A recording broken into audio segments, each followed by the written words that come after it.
Hi! Welcome to healthy talks with Suji. Viewers generally అందరూ physical health మీద concentrate చేసినంతగా mental health మీద చేయరు. So, physical health కోసం చాలామంది వ్యాయామాలు చేస్తూ ఉంటారు. బాడీ బిల్డింగ్ కోసం చాలా కష్టపడుతూ ఉంటారు. డైట్ మీద కూడా అన్ని రకాల ప్రయోగాలు చేస్తూ ఉంటారు. సో, ఇలాంటి కేర్ చాలా తీసుకుంటారు గానీ what about mental health? So, mental illness ఉంది అనంటే ఖచ్చితంగా ఫిజికల్ ఇల్‌నెస్ కూడా మనకి వస్తుంది. ఆ విషయాన్ని చాలామంది మర్చిపోయి దాన్ని పక్కన పడేస్తూ ఉన్నారు. అసలు ఏంటి?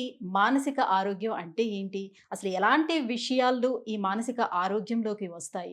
సో, నౌఎడేస్ మనం చూసుకున్నామనంటే అన్నీ కూడా న్యూక్లియర్ ఫ్యామిలీస్ అయిపోయాయి. సో, చిన్న చిన్న ఫ్యామిలీస్ అవ్వడం, ఒకరితో ఒకరు మాట్లాడుకోవడానికి కూడా టైం దొరకకపోవడం, సో, లోన్‌లీగా ఉండటం ఇదంతా అలవాటైపోయి రకరకాల వ్యసనాలకి గురవుతున్నారు.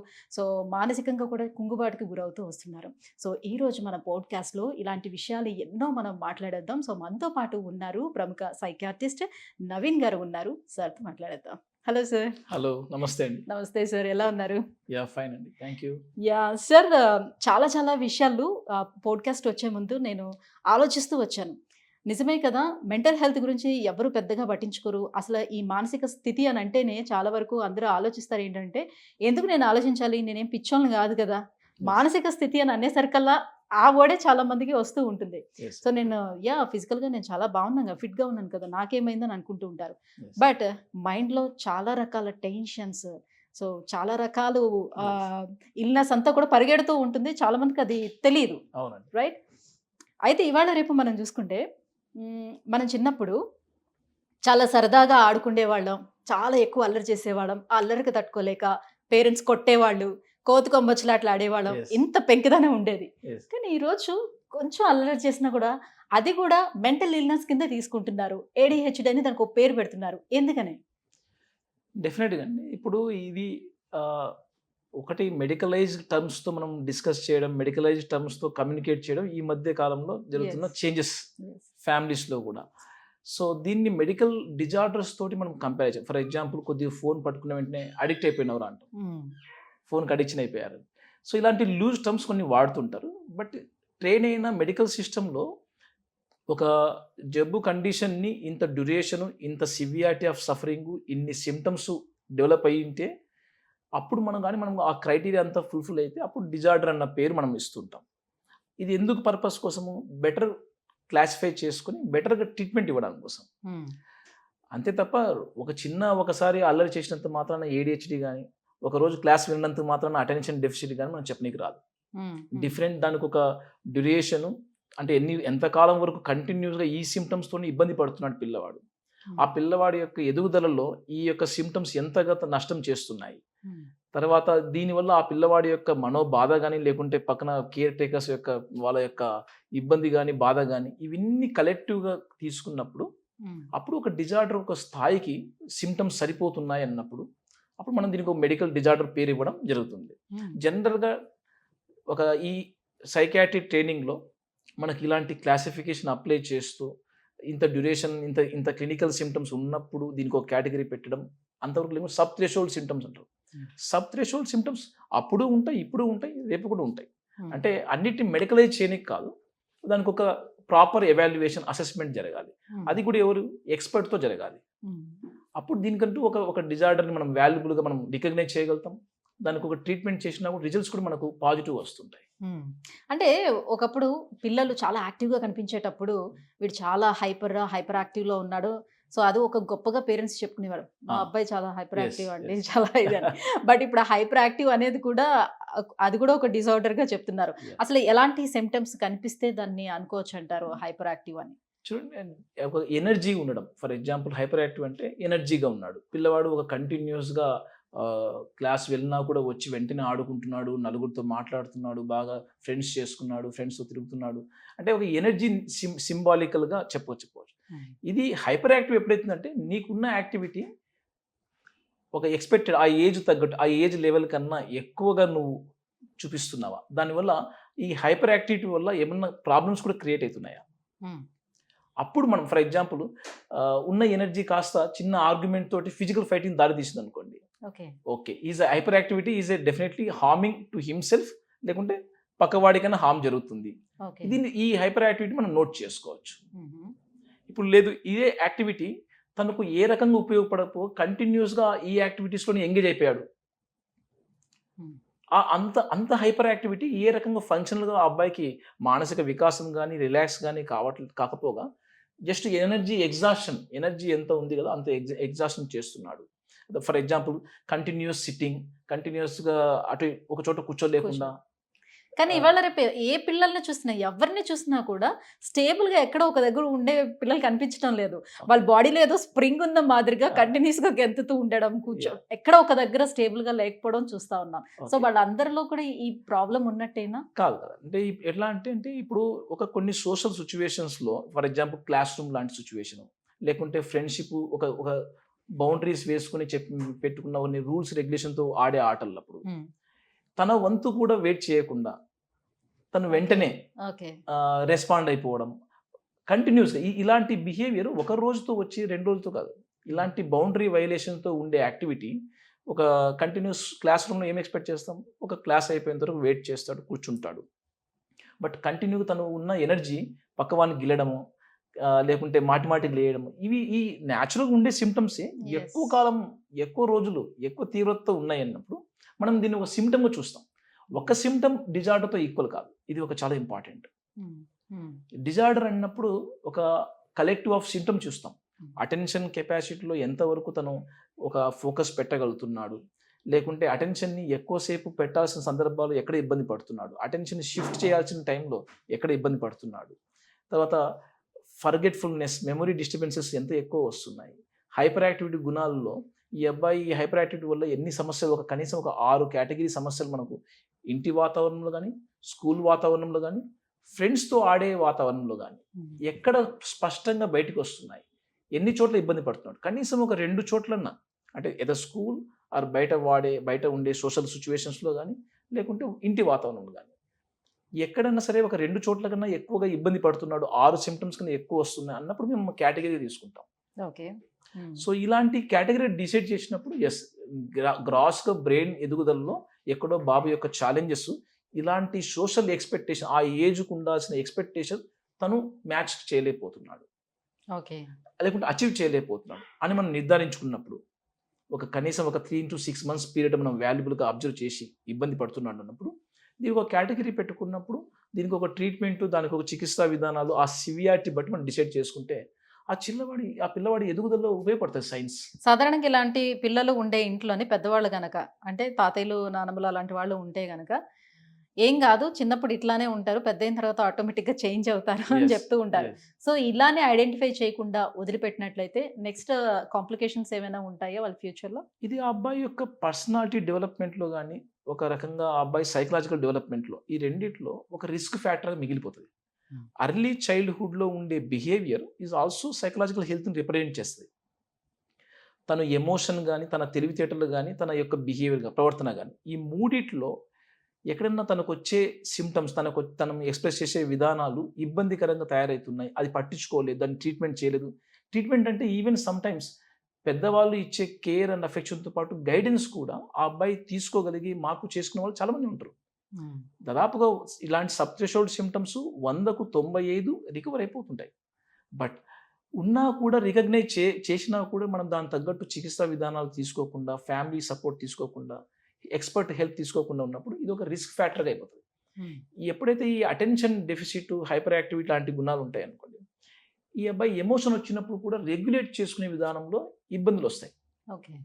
ఫర్ ఎగ్జాంపుల్ ఏదైనా ఒక అప్సెట్ జరిగింది, మార్క్స్ సరిగా రాలేదు, ఈ అబ్బాయి ఇచ్చే రియాక్షన్ తొందరగా అక్కడ నుంచి క్విట్ చేయడము, లేకుంటే డిప్రెస్ అయిపోవడము, లో అయిపోవడము. ఆ డిప్రెషన్ అయినప్పుడు వీళ్ళు ఇరిటబుల్గా అయిపోతుంటారు.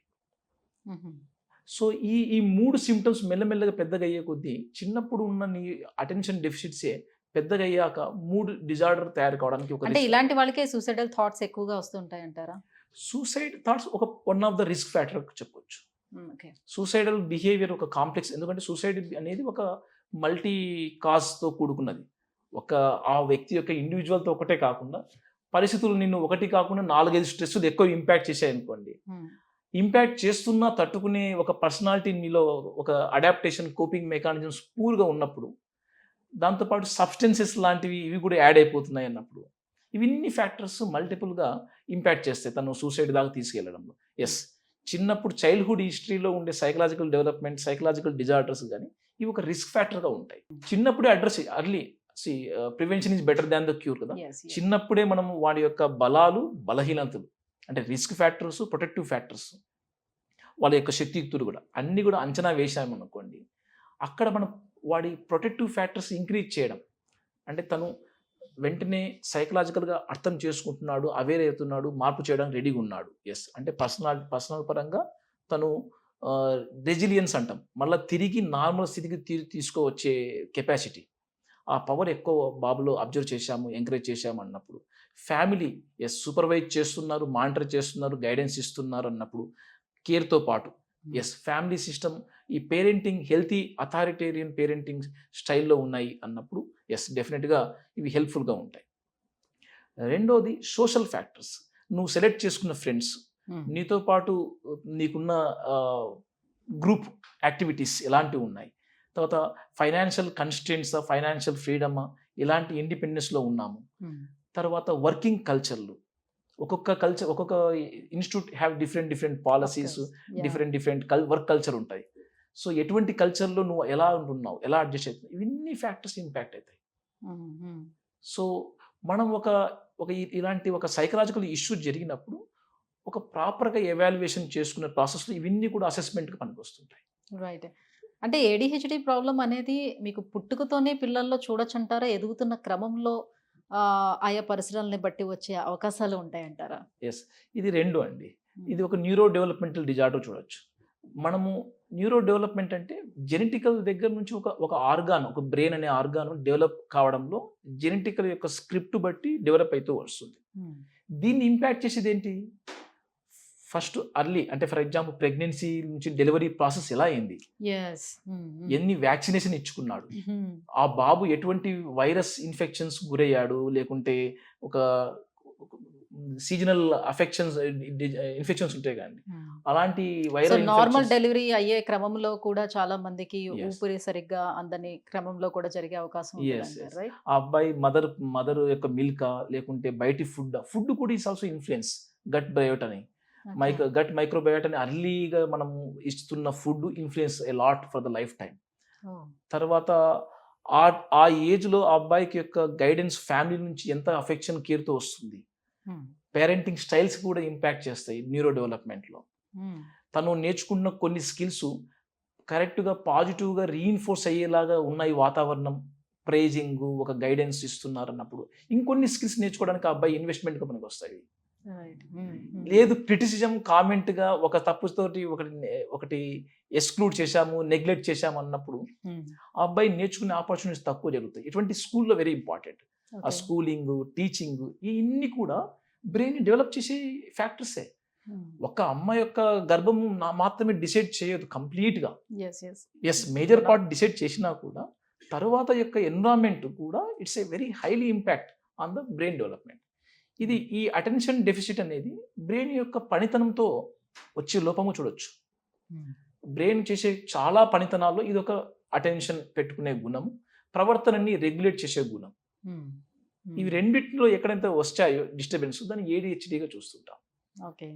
సో బ్రెయిన్ డెవలప్మెంట్లో మనము ఎంకరేజ్ అయ్యే కొన్ని ట్రీట్మెంట్ విధానాలతో మనం ఆ అబ్బాయిని సైంటిఫికల్గా మంచి ఎవిడెన్స్ ఉన్న మెడిసిన్స్ ఉన్నాయి. లైక్ ఇప్పుడున్న ఈ ఆల్ చైల్డ్ సైకాట్రిక్ కండిషన్స్లో ఏడిహెచ్డి అనే ఒక కండిషన్ మంచి ఎవిడెన్స్ ఉన్న మెడిసిన్స్ కూడా అందుబాటులో ఉన్నాయి. రైట్. సో ఇప్పుడు చిన్నపిల్లలు పుట్టిన మంత్స్ బేబీ దగ్గర నుంచి ఆల్మోస్ట్ అంటే వాళ్ళకి తెలుస్తుంది కొంచెం అనే టైం నుంచి ఒక ఫిఫ్త్ మంత్ 6th మంత్స్ దగ్గర నుంచే పేరెంట్స్ చేస్తున్నటువంటి తప్పుగానే దీన్ని పరిగణించాలి. యాక్చువల్లీ మొబైల్స్ ఇస్తున్నారు. సో దాన్ని చూడగానే అదొక అట్రాక్షన్ అనేది వాళ్ళల్లో, అది అట్రాక్ట్ అవుతున్నారు వాళ్ళు.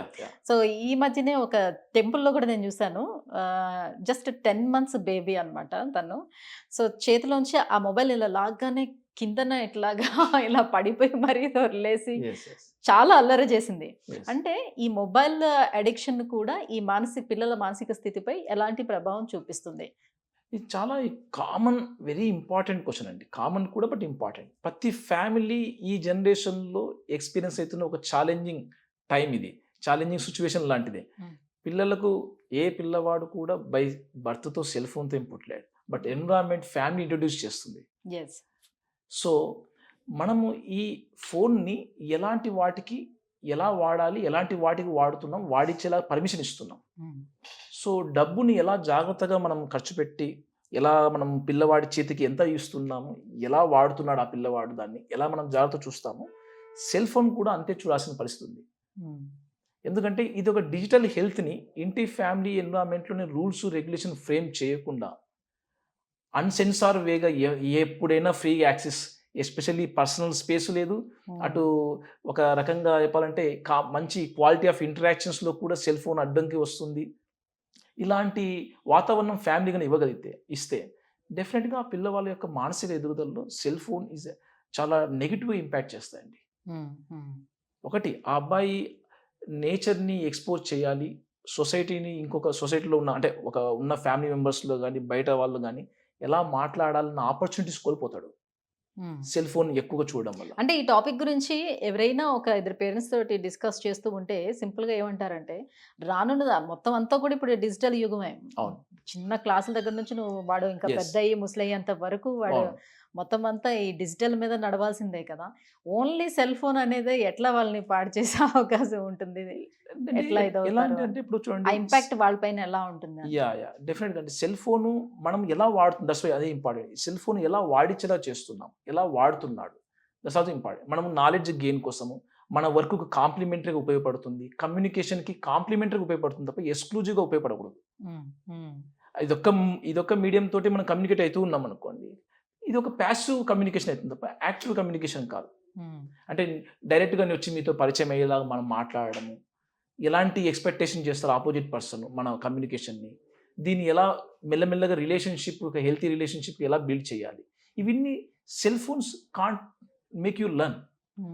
సెల్ ఫోన్స్ ఏమిటంటే రియల్ వరల్డ్ని ఒక డిజిటల్గా నీకు పొట్రే చేయిస్తుంది. అప్పుడు ఏమవుతుంది, రియల్ వరల్డ్ ఎక్స్క్లూడ్ అయిపోతుంది. సో ఎక్స్క్లూజివ్గా ఏదైనా ఉన్నా కూడా ప్రాబ్లమాటికే. ఇప్పుడు మనం ఒక education purpose, teaching purpose, class room purpose use చేసుకున్నాం అనుకోండి, డెఫినెట్గా నాలెడ్జ్కి అది కాంప్లిమెంటరీగా ఎంకరేజ్ అవ్వడానికి ఉపయోగపడుతున్నట్టే. సో ఇలాంటి బౌండరీస్ మనం వేయాలి. ఫర్ ఎగ్జాంపుల్, పేరెంట్స్ రోల్ మోడలింగ్గా కూడా మనం ఇక్కడ చూడొచ్చు. మనం ఒక మనం క్వాలిటీగా మనం కలిసి తినే టైము, భోజనం చేసే టైం లాంటివి, లేకుంటే పర్సనల్ స్పేస్ తీసుకునే బాత్రూమ్ లాంటి ఏరియాస్లో, లేకుంటే ఫర్ ఎగ్జాంపుల్ మిడ్ నైట్లో మనం చూసే సెల్ ఫోన్ యాక్టివిటీస్ కానీ, ఇవన్నీ బాబు తెలియక మన పేరెంట్స్ దగ్గర నుంచి మెల్లగా ఓహో ఇవి కూడా నార్మల్ ఎక్స్పెక్టేషన్సే అన్న ఒక థాట్కి వెళ్ళిపోతుంటాయి. ఒక్కోసారి చేస్తున్నారు కాబట్టి ఇది తప్పు లేదు, నేను కూడా చేయొచ్చు అనే ఫీలింగ్ ఉంటుంది. ఎగ్జాక్ట్లీ. మనం ఆ అబ్బాయి ఎలా అర్థం చేసుకుంటున్నాడు, ఒకసారి మనకున్న అత్యవసర పరిస్థితుల్లో మనం చేసే ఇలాంటి యాక్టివిటీస్ ఉన్నప్పుడు ఆ అబ్బాయికి అర్థమయ్యేలాగా ఎలాంటి డిస్కషన్ జరగాలి, ఓపెన్ డిస్కషన్ పెట్టాలి. ఇప్పుడు నా మిడ్ నైట్లో కొన్ని కాల్స్ ఎమర్జెన్సీగా నాకు ఒక పేషెంట్ లాగా వస్తాయా, లేకుంటే ఒక రకమైన ఒక వర్క్ ఆస్పెక్ట్లో కాంప్లిమెంటరీగా ఇవి కూడా మనం పార్టిసిపేట్ చేయాలి, లేదంటే లో క్వాలిటీ వర్క్ చేసిన పేరు వచ్చేస్తుంది నాకు అని నేను ఆ చైల్డ్ ఒప్పించగలిగితే, హీ విల్ అండర్స్టాండ్, ఓహో నాన్నకున్న work style is different, that's why he's using is the way of cell phone అన్న ఒక క్లారిటీ ఆఫ్ ఓపెన్ డిస్కషన్ జరగకపోతే వీళ్ళు తప్పుగా అర్థం చేసుకుంటారు.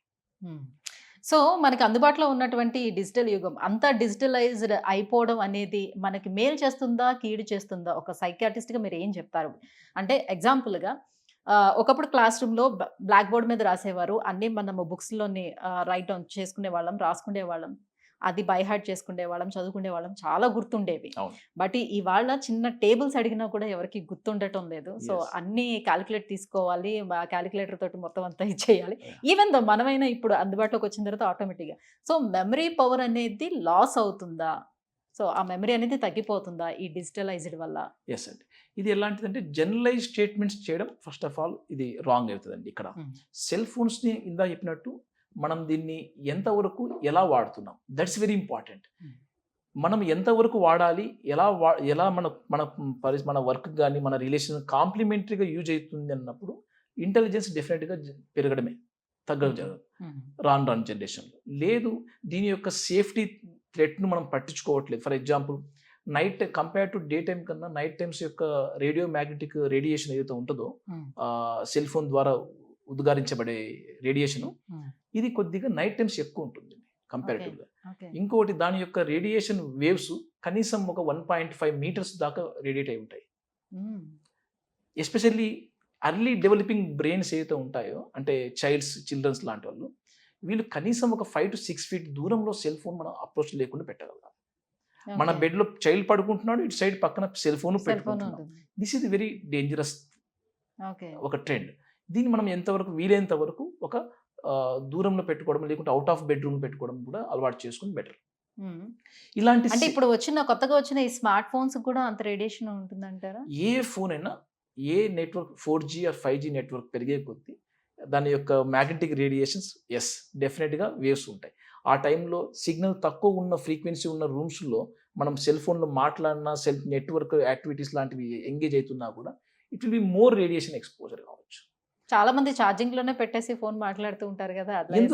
ఎందుకు ఇలాంటి మనము కాషియస్గా మనం డిస్కస్ చేయాలి ఈ విషయాల కంటే, మన దగ్గర ఈ ట్రెండ్ గత 15-20 ఏళ్ళ నుంచి సెల్ ఫోన్స్ యొక్క వాడకం మన మనిషి లైఫ్లో వచ్చింది. మనకు ఒక లాంగ్ టర్మ్ సేఫ్టీ డేటా మన హ్యూమన్స్కి లేవు ఇప్పటికీ, హ్యూమన్స్ పైన. దీన్ని ఇలా వాడుతూ ఇంత ఎక్స్పోజ్ అవుతూ ఉన్నప్పుడు వీళ్ళ యొక్క తదనంతరం నెగిటివ్ ఎఫెక్ట్స్ ఎంతవరకు ఉండొచ్చు. చిన్న సైజు కాన్సన్ట్రేషన్, అటెన్షన్ ప్రాబ్లం దగ్గర నుంచి పెద్ద సైజు క్యాన్సర్ల దాకా, బ్రెయిన్ ట్యూమర్స్ దాకా, మనం దీన్ని లాంగ్ టర్మ్ సేఫ్టీ డేటా మనం వాడుతున్న విధానం డెఫినెట్గా మన దగ్గర లేదు. కాబట్టి మనం దీన్ని సేఫ్టీగా వాడడం ఇంపార్టెంట్. బట్ గైడ్లైన్స్ చెప్తున్నాయి, మొదటి 2 ఏళ్ల పిల్లవాడికి no exposure is better. 5 years దాకా ఉన్న పిల్లవాళ్ళు ½ an hour కన్నా మనం ఎటువంటి స్క్రీన్ టైంని ఎంగేజ్ చేయించకూడదు. 14 years దాకా పిల్లవాళ్ళలో మనం లెస్ దాన్ 2 hours ఉండడమే ఆల్వేస్ బెస్ట్. ఇది ఒక సేఫ్టీ గైడ్లైన్స్ ప్రకారం ఇప్పుడున్న దాంట్లో. సో కాబట్టి ఎంత ఎక్స్పోజ్ అవుతున్నాం, ఎంత సివియారిటీ ఆఫ్ టైమింగ్, ఎంత క్వాలిటీ దగ్గరకి మనం ఎంగేజ్ అవుతున్నాం, చెవుల దగ్గర పెట్టి మాట్లాడడం, ఇవన్నీ కూడా ఇంపాక్ట్ చేస్తాయి. ఫర్ ఎగ్జాంపుల్, ఈ ఆడిటరీ నర్వ్ ఫెటిగ్ ఎక్కువ గురైపోతుంది. కంటిన్యూస్గా 30 minutes కన్నా మీరు ఎక్కువ మాట్లాడుతున్నాం అనుకోండి, చెవు దగ్గర పెట్టి బ్రెయిన్ దగ్గర పెట్టుకుని మాట్లాడుతున్నప్పుడు హెడ్ఏక్స్ చాలా ఫ్రీక్వెంట్ చెప్తుంటారు.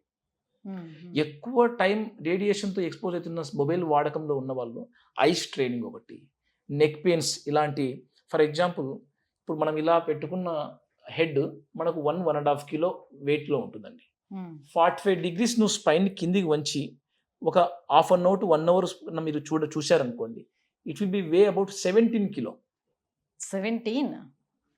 అంటే నీ స్పైన్ 17 kilo బరువుని బ్యాలెన్స్ చేస్తూ మోయాలి. సర్వైకల్ స్పైన్ దెబ్బతినదా? నెక్ పెయిన్స్ రావా?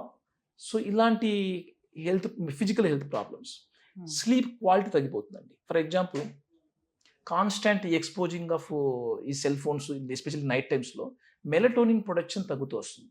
మెలటోనిన్ ప్రొడక్షన్ని కనీసం రావాలి, నైట్ టైమ్స్ రావాలంటే ఒక 2 to 6 hours ముందుగా మనం సెల్ ఫోన్ వాడకం తగ్గించుకోవాలి.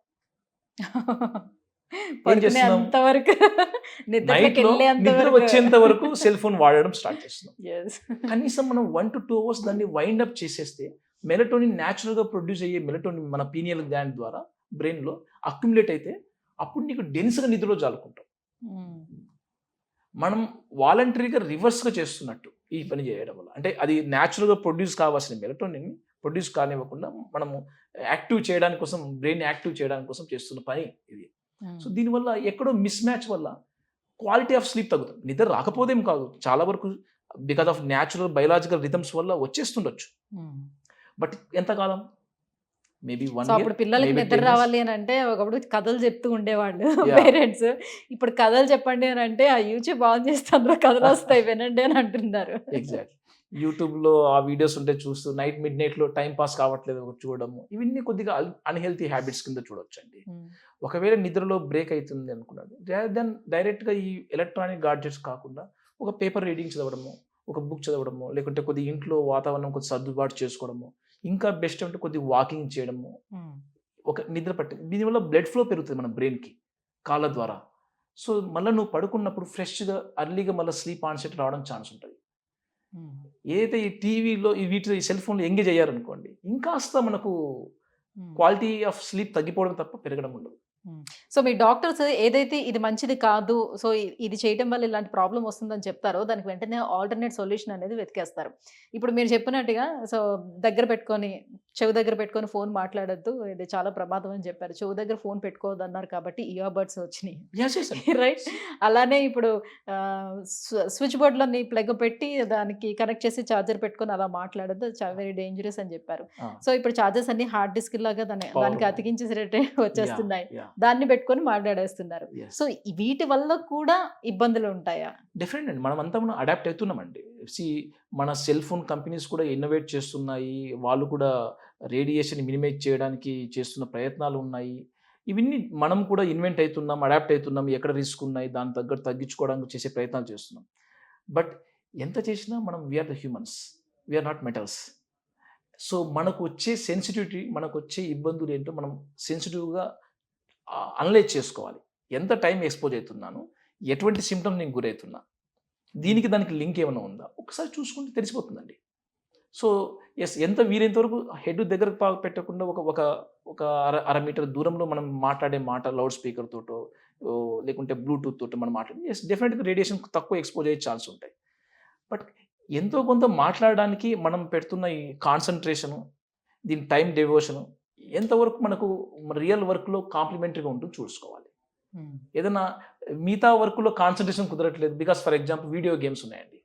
సెల్ ఫోన్లో కాన్స్టెంట్గా నువ్వు ఒక ½ అన్ అవర్ టు 4 అవర్స్ ఆడావు అనుకోండి, నీకు రియల్ లైఫ్లో కాన్సన్ట్రేషన్ చేయడానికి 4 hours is not possible. Because నీకు ఆ సెల్ ఫోన్లో ఉండే ఫ్రీక్వెంట్ చేంజింగ్ స్క్రీన్ టైమ్స్ ఏదైతే ఉంటుందో హై అటెన్షన్ డిమాండింగ్, పైగా మన రెటీనా యొక్క అన్ని ప్రైమరీ కలర్స్ అన్నీ కూడా యాక్టివేట్ చేయడం వల్ల రియల్ వరల్డ్ అలాంటి అంత కలర్ఫుల్ వివిడ్గా ఉంది, ఒక నేచురల్గా ఉంటుంది. సో, హై అటెన్షన్ మనం యొక్క ఫోకస్ చేయాల్సిన పరిస్థితి వస్తుంది ఈ వీడియో గేమ్స్. పైగా ఆడుతున్నది ఓన్లీ కళ్ళు, brain, not whole body cell ఫోన్తో ఆడుతున్నప్పుడు. సో, ఎక్కడో మిస్ మ్యాచ్, ఒక టోటల్గా ఆర్గనైజ్గా ఉండదు. దీనివల్ల రియల్ లైఫ్ చేయాల్సిన కాన్సన్ట్రేషన్, రియల్ లైఫ్లో నీకు తొందరగా ఫెటిగ్ వచ్చేస్తుంది, అలసట వచ్చేస్తుంది. సో, నాకు ఇష్టం, దానివల్ల ఏమైతే రాను రాను ఒక అభిప్రాయాలు మార్పు వచ్చేస్తాయి, నాకు చదువు మీద ఇంట్రెస్ట్ రావట్లేదు, ఐసోలేట్ అయిపోతారు మెల్లగా. రియల్ వ్యక్తులతో ఏం మాట్లాడతాం, వాళ్ళ బంధువులతో వచ్చారు వాళ్ళు మాట్లాడరా అంటే ఏం మాట్లాడుతావు బంధువులతోటి, ఫ్రెండ్స్, రియల్ ఫ్రెండ్స్ వాళ్ళతో ఏం పోతావు, నాకు ఈ సెల్ ఫోనే రెడీగా ఉంది. సో, ప్యాసివ్గా నీకు ఒక ఆల్టర్నేటివ్ దొరికేసరికల్లా యాక్టివ్ అటెంప్టే చేయవు.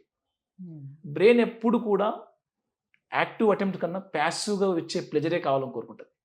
సార్, ఆ మధ్య కాలంలో మీ దగ్గర కూడా ఇలాంటి కంప్లైంట్లు చాలా వచ్చి ఉండొచ్చు. సో, పబ్‌జీ అనే ఒక గేమ్ ఉండింది. అది ఇప్పుడు ఆల్రెడీ బ్యాన్ కూడా చేసేసింది గవర్నమెంట్. సో, ఒక గేమ్ సార్, చాలా మందికి వచ్చిన ఆలోచన ఏంటంటే అది మనిషి తయారు చేసిన ఒక గేమ్. అటువంటి ఒక గేమ్ ఇంకొక మనిషి మెదడుని ఎలా కంట్రోల్ చేస్తుంది? సో, అందులోని వాళ్ళు నువ్వు ఫెయిల్ అయ్యావంటే నువ్వు చచ్చిపోవనంటే వాళ్ళు చచ్చిపోవటం, చాలా మంది సూసైడ్ చేసుకొని చనిపోవడం జరుగుతూ వచ్చింది. ఎలా కంట్రోల్ చేస్తుంది ఒక గేమ్ ఒక మనిషి మెదడుని? వెరీ గుడ్ క్వశ్చన్ అండి. ఇప్పుడు ఒక అది రియల్ గేమ్ అయినా లేకుంటే ఒక ఆర్టిఫిషియల్గా మన సెల్ ఫోన్లో వచ్చిన యాప్ ద్వారా వచ్చే గేమ్ అయినా సరే, దీంట్లో ఎంగేజ్ చేసే క్వాలిటీ ఉంటాయి. అంటే ఒక గేమ్ ఆడడానికి ఇంత స్కోర్ చేశాక నీకు ఇంకో రోల్ వచ్చేస్తుంది, ఈ రోల్లో ఇంతమంది ఉంటారు, మళ్ళీ మీరు కలిసి ఇది ఒక యాక్టివిటీ చేయాల్సి వస్తుంది. సో, తర్వాత నువ్వు చేసే పెర్ఫార్మెన్స్ బట్టి నీకు ఇంకో రోల్ అసైన్ అయిపోతారు. ఇలాగ దీన్ని massive multiplayer role play games అంటారు దీన్ని. అంటే నీతో పాటు చాలా మంది ఒక ఆడుతున్న గేమ్ సైమల్టేనియస్గా అదే టైంలలో. సో, వీళ్ళలో ఈ ఎంగేజ్ కావడం వల్ల రియల్ లైఫ్లో మనం ఫర్ ఎగ్జాంపుల్ ఇంత పని చేశాక నువ్వు ఒక 50 రన్ చేసావు, 50 మ్యాచ్, 100 చేసావు, యువర్ సెంచరీ యూ డన్ అంటే ఎంగేజ్ అయిపోతావు కదా. సో, నెక్స్ట్ 50 చేశాక ఇంకో 100 దాకా చేద్దామని చెప్పేసి. సో, ఇలాంటి ఎంగేజ్మెంట్ దీంట్లో కూడా వచ్చేస్తుందండి. అలాంటి ఎంగేజ్ చేస్తూ నీకు ఒక రోల్ అసైన్మెంట్ చేయడం వల్ల ఒక పాజిటివ్గా ఏదో రీఇన్ఫోర్స్ చేస్తూ ఉంటారు. మనిషిలో ఒక సజెస్టబిలిటీ వచ్చేస్తుంది. అంటే నేను ఆడాలి, ఇంకొక ఆడి ఇంకొక గేమ్ లెవెల్ తీసుకెళ్లాలా, నేను బెస్ట్ పెర్ఫార్మెన్స్ ఇవ్వాలా అన్న ఒక మోటివేషన్ని మెల్లమెల్లగా ఈ ఎంగేజ్ అయ్యే టైం బట్టి మనలో డోపమిన్, మనలో ఈ రివార్డ్ సిస్టమ్ ఏదైతే ఉంటుందో అది యాక్టివేట్ అయిపోతుంది బ్రెయిన్లో. ఈ యాక్టివేట్ అయిపోయేసరికల్లా మన ఫ్రాంటల్ కార్టెక్స్ అనే ఏరియా ఎక్కువ ప్రియాక్యుపై చేస్తూ ఉంటుంది. నెక్స్ట్ నువ్వు ఆడకపోయినా కూడా నెక్స్ట్ టైం ఇంకా గేమ్ యొక్క యాక్టివిటీ ఉంది, దాన్ని నెక్స్ట్ ఎప్పుడు ఆడాలి, దాని యొక్క ఆడిన తర్వాత వచ్చే ఎంజాయ్మెంట్ ముందుగా ఎక్స్పీరియన్స్ అవుతూ ఉంటాడు. సో, ఆ ఎంజాయ్మెంట్కు న్యూట్రలైజ్ చేయాలి అంటే పోయి ఆడితే తప్ప. ఫర్ ఎగ్జాంపుల్ నెగిటివ్ చెప్పాలంటే ఆల్కహాల్ అడిక్ట్ అయిన వ్యక్తి ఫర్ ఎగ్జాంపుల్ మళ్ళీ వచ్చిన డిస్టర్బెన్స్ మళ్ళీ ఒక 2 పెగ్గులు వేస్తే తప్ప మళ్ళీ నార్మల్ స్థితికి రాడు అన్న ఒక థాట్ లాగా ఎలా అవుతుందో పాజిటివ్గా ఇక్కడ ఇంకో గేమ్ యొక్క యాక్టివిటీ నేను ఇంకొక రోల్ అచీవ్ చేయడానికి ఎంగేజ్ కావాలన్న ఒక ఉత్సాహంతో ఉంటాడు. సో ఇక్కడ ఈ మన యొక్క ప్రవర్తన మన బ్రెయిన్లో కొన్ని బేసల్ గ్యాంగ్లియా నుంచి కార్టెక్స్ ఏరియాస్లో ఇది హైజాక్ అయిపోతాయి. జస్ట్ లైక్ ఇప్పుడు ఇంట్లో ఉన్న లేడీస్ సీరియల్స్ కి ఎలా అడిక్ట్ అయిపోయి లైక్ ఆ పాత్రలన్నీ వాళ్ళే ఊహించేసుకొని వాళ్ళు ఎలా రియాక్ట్ అవుతూ ఉంటారో జస్ట్ లైక్ ఇది కూడా అంతే. ఎస్ అండి, దీనికి ఎంత వాల్యూ సిస్టమ్ అసైన్ అయిపోతుంది. ఇంత వాల్యూ ఉంది మిగతా లైఫ్ అంత ఎంగేజింగ్ అంత అంత ఎగ్జైటింగ్ ఇవ్వట్లేదు. సో ఈయన గేమ్లో చూస్తున్నాడు ఆ ఎగ్జైట్మెంట్ని. సో గేమ్ని ఫుల్ పొటెన్షియల్గా ఆడి తన అనుకున్న మోటివేషన్ని అచీవ్ చేద్దామని చెప్పేసి ట్రై చేస్తుంటాడు. దీంట్లో ఎక్కడైతే అప్సెట్ అవుతుందో రియల్ లైఫ్లో ఏదో ఎగ్జామ్లో అనుకున్నది రానప్పుడు, లేకుంటే అనుకున్న గేమ్ సక్సెస్ కానప్పుడు, ఫెయిల్ అయినప్పుడు ఎలా హర్ట్ అయిపోతామో ఇలాంటి సేమ్ హర్ట్ ఫీలింగ్స్ దీంట్లో కూడా వచ్చేస్తాయండి.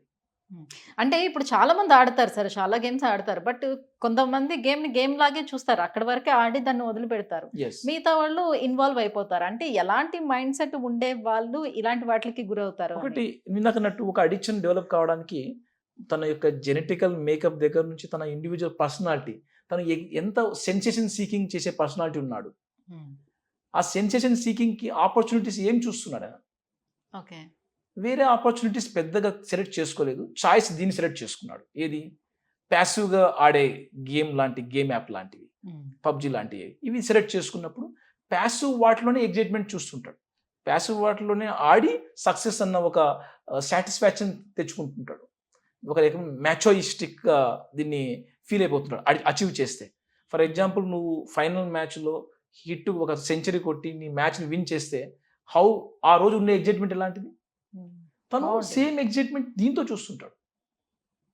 స్టార్టింగ్లో గేమ్స్ హ్యూమన్ ఇన్వెన్షన్ అన్న ఒక థాట్ కంట్రోల్తో ఉన్నా కూడా ఎంగేజ్ అయ్యే క్వాలిటీ ఆల్మోస్ట్ ఆల్ మన రియల్ లైఫ్లో ఆడే ఆటలకి ఉండే ఎంగేజ్మెంట్ లాంటిదే ఉంటుంది దీనికి. బట్ అన్ఫార్చునేట్గా ఏమిటంటే ఇది ఎక్కువ కాలం అవైలబుల్ కావచ్చు, ఎక్కువ సార్లు మనం యూజ్ చేస్తాం, ఎక్కువ టైం స్పెండ్ చేస్తాం.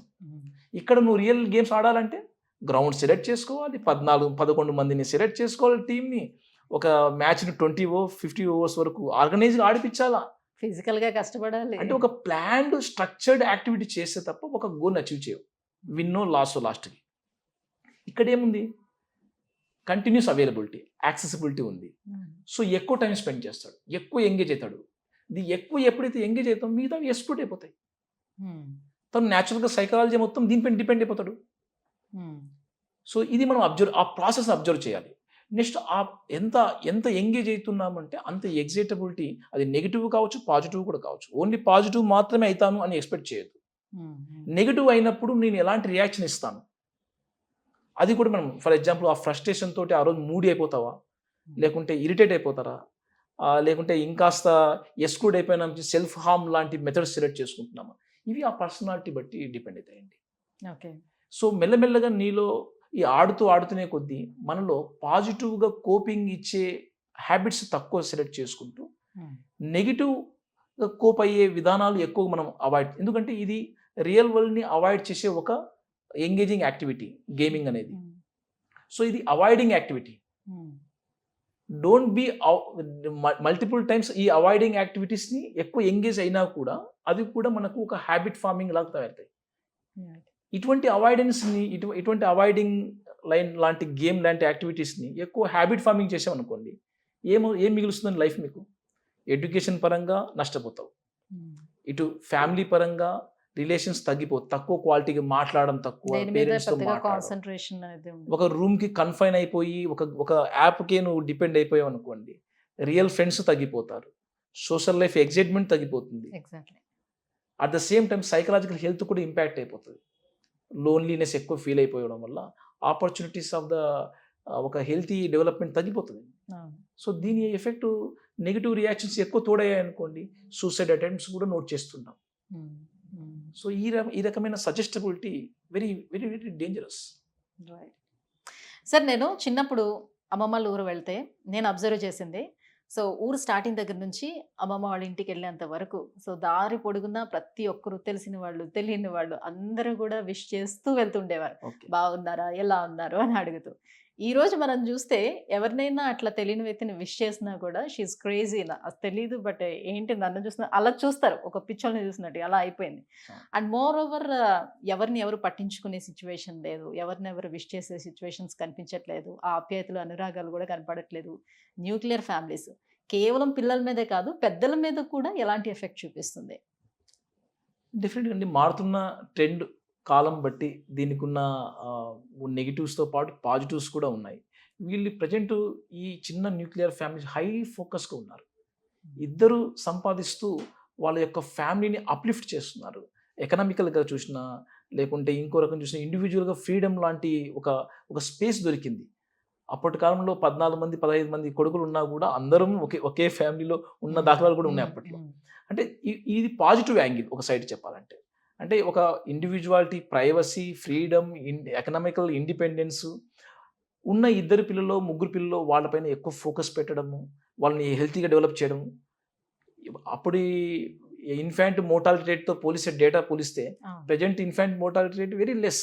అంటే మనం ఉన్న వాళ్ళని కాపాడుకుంటున్నాం ఫోకస్ చేయడం వల్ల. సో ఇవి హెల్తీ డెవలప్మెంట్స్. బట్ దీనికున్న మీరు చెప్పినట్టు ఒక డిటాచ్మెంట్, మెల్లమెల్లగా తక్కువగా సోషలైజ్ అయ్యే గ్రీటింగ్స్ ఇలాంటి వాతావరణం అర్బన్ సొసైటీలో ఎక్కువ చూస్తుంటాం.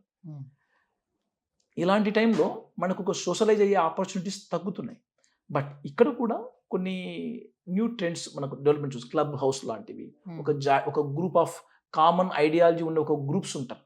ఫర్ ఎగ్జాంపుల్ ఒక మూమెంట్ ఇచ్చే గ్రూప్స్ కానీ, ఒక లైక్ మైండెడ్ పీపుల్స్ ఒక గ్రూపింగ్ లాగా ఫాలో అయిపోయి ఒక గ్రూప్ యాక్టివిటీస్ ఫాలో చేసుకోవడము, ఇవి ఇలా సోషలైజ్ అవుతున్న ట్రెండ్ కూడా చూస్తున్నాం. కిట్టి పార్టీస్ లాంటివి వాటిలో వెళ్ళేసి షేర్ చేసుకోవడం. బట్ దీన్ని ఎలా వాడుతున్నారు, దాన్ని ఎంత క్వాలిటీ ఆఫ్ రిలేషన్షిప్ మెయింటైన్ చేస్తున్నారు, అది హెల్తీగా మెయింటైన్ చేస్తున్నారా, దీన్ని బట్టి వాళ్ళ ఇండివిజువల్ ఫ్యాక్టర్స్ బట్టి వాళ్ళు నెగిటివ్గా ఇంపాక్ట్ చేసిన దాఖలాలు కూడా ఉన్నాయి. ఎప్పుడైతే నువ్వు తక్కువగా సోషల్ అయ్యావో నీకు ఒక సోషల్ నెట్వర్క్ ఎప్పుడైతే తగ్గిపోయినప్పుడు అది ఒక రిస్క్ ఫ్యాక్టర్. మనం రేపొద్దున ఏదైనా సమస్య వచ్చినా, ప్రాబ్లమ్స్ వచ్చినా ఒక ఇద్దరినో నలుగురినో షేర్ చేసుకున్నాం అనుకోనండి, ఇద్దరి యొక్క పర్స్పెక్టివ్ వేరే ఇదే ప్రాబ్లమ్ని ఇంకొక యాంగిల్లో, ఇంకొక డొమైన్లో, ఇంకొక పర్స్పెక్టివ్లో ఎలా చూస్తారు, వాళ్ళు ఎలా ఈ సమస్య ఎలా సాల్వ్ చేయాలనుకుంటున్నారు, ఇలాంటి ఐడియాస్ షేర్ జరుగుతాయి. అప్పుడు ఎక్కడో సైకలాజికల్ హెల్త్ ఇంపాక్ట్ అయ్యే ఛాన్స్ తక్కువ. కానీ జాయింట్ ఫ్యామిలీ ఉండేటప్పుడు ఎవరు ఏ మిస్టేక్ చేయటానికైనా సరే 1-2 సార్లు ఆలోచించాల్సిన పరిస్థితి ఉండేది. చాలా భయంతో ఉండేవారు. సో నౌఎడేస్ ఈ న్యూక్లియర్ ఫ్యామిలీస్ ఎవరికి వాళ్ళు ఇండివిడ్యువల్ అయిపోయిన తర్వాత సో ఈ ఇల్లీగల్ అఫైర్స్ అనేది కూడా చాలా ఎక్కువగా పెరుగుతూ వస్తున్నాయి కదా. సో సాధారణంగా ఇంతకు ముందు మనం ఒక అబ్బాయికి 2 అమ్మాయిలు అన్నట్టుగా చూసేవాళ్ళం. బట్ ఇప్పుడు ఆ కాన్సెప్ట్ రివర్స్ అయిపోతూ వస్తుంది. రైట్.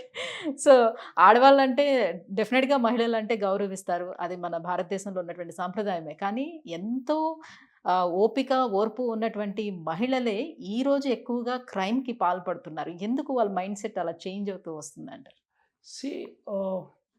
ఈ సైంటిఫికల్గా దీనికంటూ డేటా మనము ఫీమేల్స్ ఈ మధ్య రేజ్ అవుతున్న సైకలాజికల్ అబ్జర్వేషన్గా చూసినా కూడా ఇది ఒక జనరలైజ్ చేయలేమండి. జనరలైజ్గా మనం ఒక స్టేట్మెంట్ ఇవ్వలేం ఇప్పుడు దాకున్న ల్యాక్ ఆఫ్ డేటా బట్టి. బట్ ఎస్, కొన్ని ఇన్సిడెంట్స్ ఎక్కువ నోట్ అవుతున్నాయి. ఇది ఎక్కడంటే రిపోర్టింగ్, ఇప్పుడు ఎక్కడో ఫీమేల్స్ అంటేనే ఒక అంటే మోరాలిటీ విషయంలో వీళ్ళు కొద్దిగా సుపీరియర్ పొజిషన్ ఇచ్చాం మన కల్చర్లో. ఫీమేల్స్ అంటే ఆ జెండర్కి ఒక మొరాలిటీ విషయంలో మనకు కల్చరల్గా ఒక ట్రెడిషన్ నడుస్తూ వచ్చింది. సో ఈ రకమైన వాటిలో రిపోర్టింగ్ ఇన్సిడెంట్స్ ఎక్కువ జరుగుతాయి. ఒక ఫీమేల్ ఒక క్రైమ్ చేసినప్పుడు, ఒక ఇన్వాల్వ్మెంట్ అయినప్పుడు, రిలేషన్షిప్ ఇష్యూస్లో స్ట్రగుల్లో ఇన్వాల్వ్ అయినప్పుడు రిపోర్టింగ్ ఛాన్సెస్ ఎక్కువగా easy and very attractive. That's why ఒకటి రిపోర్టింగ్ ఇన్సిడెంట్స్ ఎక్కువ జరిగిండొచ్చు. రెండవది మనకున్న పాలసీస్ అవేర్నెస్ పెరిగాయి. సో దీనివల్ల ఒక చెప్పాలంటే ఫ్రీడమ్ ఆఫ్ లివింగ్ ఫీమేల్లో పెరగడం వల్ల అటానమీ పెరిగింది. అంటే సెల్ఫ్ డెసిషన్ తీసుకుంటున్నారు, సెల్ఫ్ ఫైనాన్షియల్ ఇండిపెండెంట్ అవుతున్నారు. సో ఈ ఇండిపెండెన్స్ అయినప్పుడు, సెల్ఫ్ అటానమీ పెరిగినప్పుడు వాళ్ళ యొక్క రిలేషన్షిప్ చాయిసెస్, ఆపర్చునిటీస్లో కూడా వీళ్ళు చూస్తున్నారు. మల్టిపుల్గా చూడడము, ఒక రకంగా వాళ్ళ యొక్క డెసిషన్ మేకింగ్కి ఇది ఒక ఛాలెంజింగ్ సిచ్యువేషన్స్లో వీళ్ళు రిస్క్ టేకింగ్ డెసిషన్స్ తీసుకుంటున్నారా, లేకుంటే ఎక్స్పోజర్ చేసి ఒక ఎగ్జైట్మెంట్ చూస్తున్నారా అనేది ఈ రకంగా డెవలప్మెంట్ జరుగుతూ ఉంటుంది. హ్మ్. అంటే ఇక్కడ మేల్ దగ్గరకొచ్చేటప్పటికల్లా పిల్లల గురించో, లేపోతే ఇంకో ఫ్యామిలీ గురించో ఆలోచన తక్కువగా ఉన్నా కూడా, సో, ఫీమేల్ దగ్గరకొచ్చేటప్పుడు డెఫినిట్‌గా పిల్లల గురించైనా ఆలోచన చేసే బ్యాక్ స్టెప్ తీసుకుండేవారు ఇంతకుముందు. ఇప్పుడు పిల్లల విషయంలో అంటే ఇటీవల కాలంలో చూసిన కొన్ని సిట్యుయేషన్స్ చూస్తే, సో, వాళ్ళ ఎంజాయ్‌మెంట్స్‌కి పిల్లలు గూడా అడ్డొస్తున్నారని పిల్లల్ని కూడా యాహ్! చంపించడం అనేది జరుగుతుంది. అంటే అంత క్రూయల్ మైండ్‌సెట్ ఎలా డెవలప్ అయిపోతుంది. యాహ్! సో, చుట్టూ ఉండేటువంటి ఆ పరిసరాలు కావచ్చా? లేపోతే మనం తీసుకున్నటువంటి డైట్‌లో కూడా ఏమైనా ప్రాబ్లమ్ ఉంటుందా? యాహ్! మనం తీసుకున్న ఆహార పదార్థాల వల్ల కూడా మన మైండ్ సెట్ మీద ఎంత ఎఫెక్ట్ చూపిస్తుంది? యాహ్! ఇప్పుడు మీరు చెప్పిన ఆ ఇన్సిడెంట్స్ ఇలాంటి ఒకటో 2 ఇన్సిడెంట్స్‌లో మనం డీటెయిల్‌గా అనలైజ్ చేస్తే, హ్మ్. ఇలాంటి ఇన్సిడెంట్స్ వాళ్ళు ఎక్స్‌పీరియన్స్ అయిన వాళ్ళలో ప్రీవియస్ ఎలాంటి కష్టాలకు, ఎలాంటి స్ట్రెస్‌లకు వాళ్ళు లోనయ్యారు. ఎలాంటి ఫ్యామిలీ బ్యాక్‌గ్రౌండ్ నుంచి వాళ్ళు డెవలప్ అయ్యారు. హ్మ్. వాళ్ళ యొక్క లైఫ్ కోర్స్ ఎలా మారుతూ వచ్చింది. ప్రీవియస్ రిలేషన్‌షిప్, ప్రైమరీ రిలేషన్‌షిప్ ఎలాంటి అఫెక్షనేట్, ఇంటిమేట్ రిలేషన్‌షిప్ ఇచ్చారు. అక్కడ ఎంత ట్రామా జరిగారు.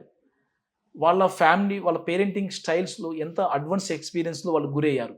హ్మ్. ఇప్పుడు ప్రెజెంట్ వాళ్ళు ఎక్స్‌పోజ్ అయితున్న లైఫ్ స్టైల్ ఎంత ఫ్రీడమ్‌గా వాళ్ళు చూస్తున్నారు.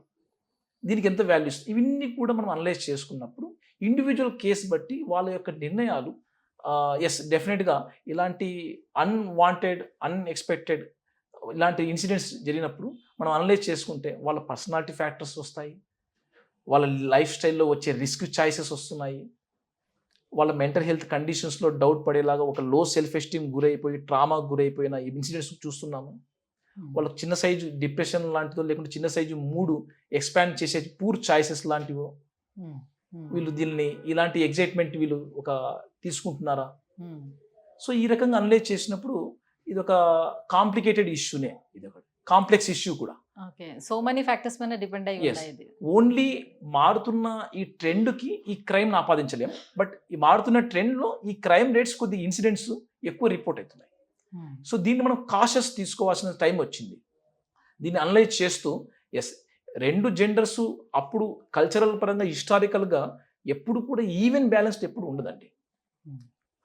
యెస్ ఇప్పటికి కూడా మేల్ డామినెంట్ సొసైటీ అయినా కూడా బట్ ఫీమేల్ యొక్క రైజింగ్ ఆర్ సిగ్నిఫికెంట్ చూస్తున్నాం. ఈ రైజింగ్‌లో పాజిటివ్ యాంగిల్‌తో పాటు కొన్ని నెగెటివ్ ఇన్సిడెంట్స్ కూడా రైజ్ అవుతుండొచ్చు. హ్మ్. హ్మ్. ఈ నెగెటివ్ ఇన్సిడెంట్స్‌ని మనం ఇండివిడ్యువల్ కేస్ బేస్‌గా మనం స్టడీ చేయాల్సొస్తుంది. హ్మ్. రాదర్ దెన్ జనరలైజ్ చేయలేం. హ్మ్. సో, మనం ప్రాక్టికల్‌గా ఆహ్, ఆహ్, ఐ మీన్ కళ్ళతో ఏదైనా చూస్తే, సో, డెఫినిట్‌గా అది మన మైండ్ పైన ఇంపాక్ట్ పడుతుంది కదా! సో, సినిమాల విషయానికి వచ్చేటప్పటికల్లా యెస్. ఇటీవల కాలంలో క్రైమ్ స్టోరీస్ చాలా బాగా థ్రిల్లర్స్, యెస్. క్రైమ్స్ బాగా ఎక్కువ తీస్తున్నారు. సో, వాళ్ళేమంటారంటే మేము నిజ జీవితంలో జరిగినటువంటి సిట్యుయేషన్స్ ఆధారంగానే సినిమాలు తీస్తున్నాము. So, yes. ఇది మన ఓన్‌గా మనము క్రియేట్ చేసినవి కాదు అన్నట్టుగా వాళ్ళు చెప్తున్నారు. వాళ్ళ వేలో వాళ్ళు. అవునండి. కానీ ఒక 6 మంత్స్ బ్యాక్ మనం చూసినట్లయితే చాలా హారబుల్ సిట్యుయేషన్ అది. వైఫ్‌ని చంపేసి ముక్కలు ముక్కలుగా కట్ చేసి కుక్కర్‌లో ఉడకబెట్టి అవును. ఆయన పడేయడం అనేది అవును. చూసాం గదా!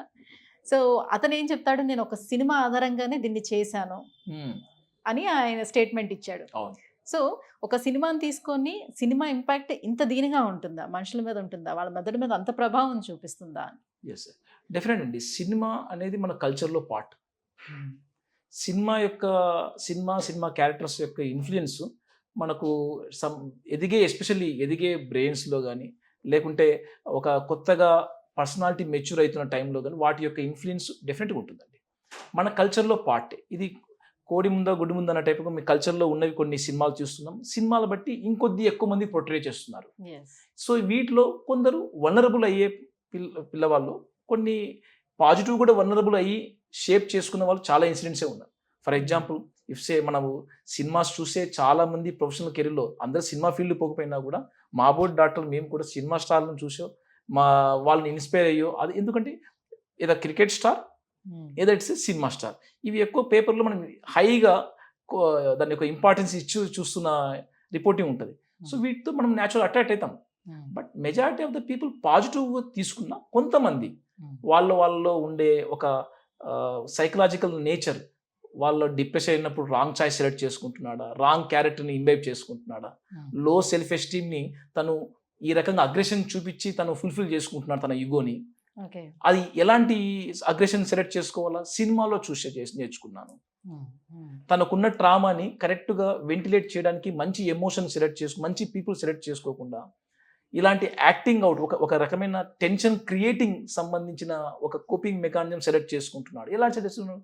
ఏదో వెబ్ సిరీసో సినిమాసో ఇలా చూసి దీన్ని నేను అప్లై చేస్తాను. ఇలాంటి ఇన్సిడెంట్స్ ఆ వ్యక్తి యొక్క డీటెయిల్ స్టోరీలో అతను ఎంత నెగిటివ్ ఫ్యాక్టర్స్ ఉన్నాయి, నెగిటివ్ పాయింట్స్ ఉన్నాయి, ఇలా అనలైజ్ చేసినప్పుడు సినిమా అనేది ప్రాముఖ్యంగా వస్తుంది.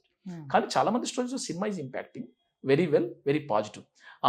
ఎప్పటికప్పుడు ట్రెండ్ కాస్త కొత్త కొత్త పోకడది. ఒకసారి దేవుళ్ళ సినిమాలు ఎక్కువగా పాపులర్గా నడుస్తూ ఉంటాయి, కొన్నిసార్లు సాంఘిక సినిమాలు ఎక్కువ నడుస్తుంటాయి, కొన్నిసార్లు మన మంచి పోయాము సినిమా ఏంటంటే మంచి చిరంజీవి సినిమా లాంటి ఒక డ్యాన్స్, ఒక కామెడీ అన్ని రకాలుగా ఉండే సినిమా కావాలని కోరుకున్న జనరేషన్ ఉన్నాము. ట్రెండ్తో తగ్గట్టు నడుస్తూ ఉంటుందండి. బట్ ఏ జనరేషన్లో కూడా కొంతమంది వీక్ అంటే వాళ్ళ యొక్క సైకలాజికల్ డెవలప్మెంట్ పైన అది ఎంత ఇంపాక్ట్ చేస్తుంటాయి, వాళ్ళు ఎలాంటి రిసీవ్ చేస్తున్నారు, ఇది బై డైరెక్షనల్, చాలా మల్టిపుల్ ఫ్యాక్టర్స్తో కూడుకున్నాయి. ఎస్, డెఫినెట్గా సినిమా అనే కల్చర్ మనకు పాజిటివ్ ఇంపాక్ట్ చేసింది అనుకోండి, అది వాళ్ళు సూపర్ మోడల్గా ఉంటారు లైఫ్లో, వాళ్ళ లైఫ్లో. అంతేకాదు, media and cinemas are super model for society upbringing. వీళ్ళు కన్నా పాజిటివ్గా తీసుకోగలిగే, పాజిటివ్ ఇన్ఫ్లుయెన్స్ చేయగలుగుతారు అనుకో, majority of the people they will be shine like a again further motivate for their life స్టోరీస్లో.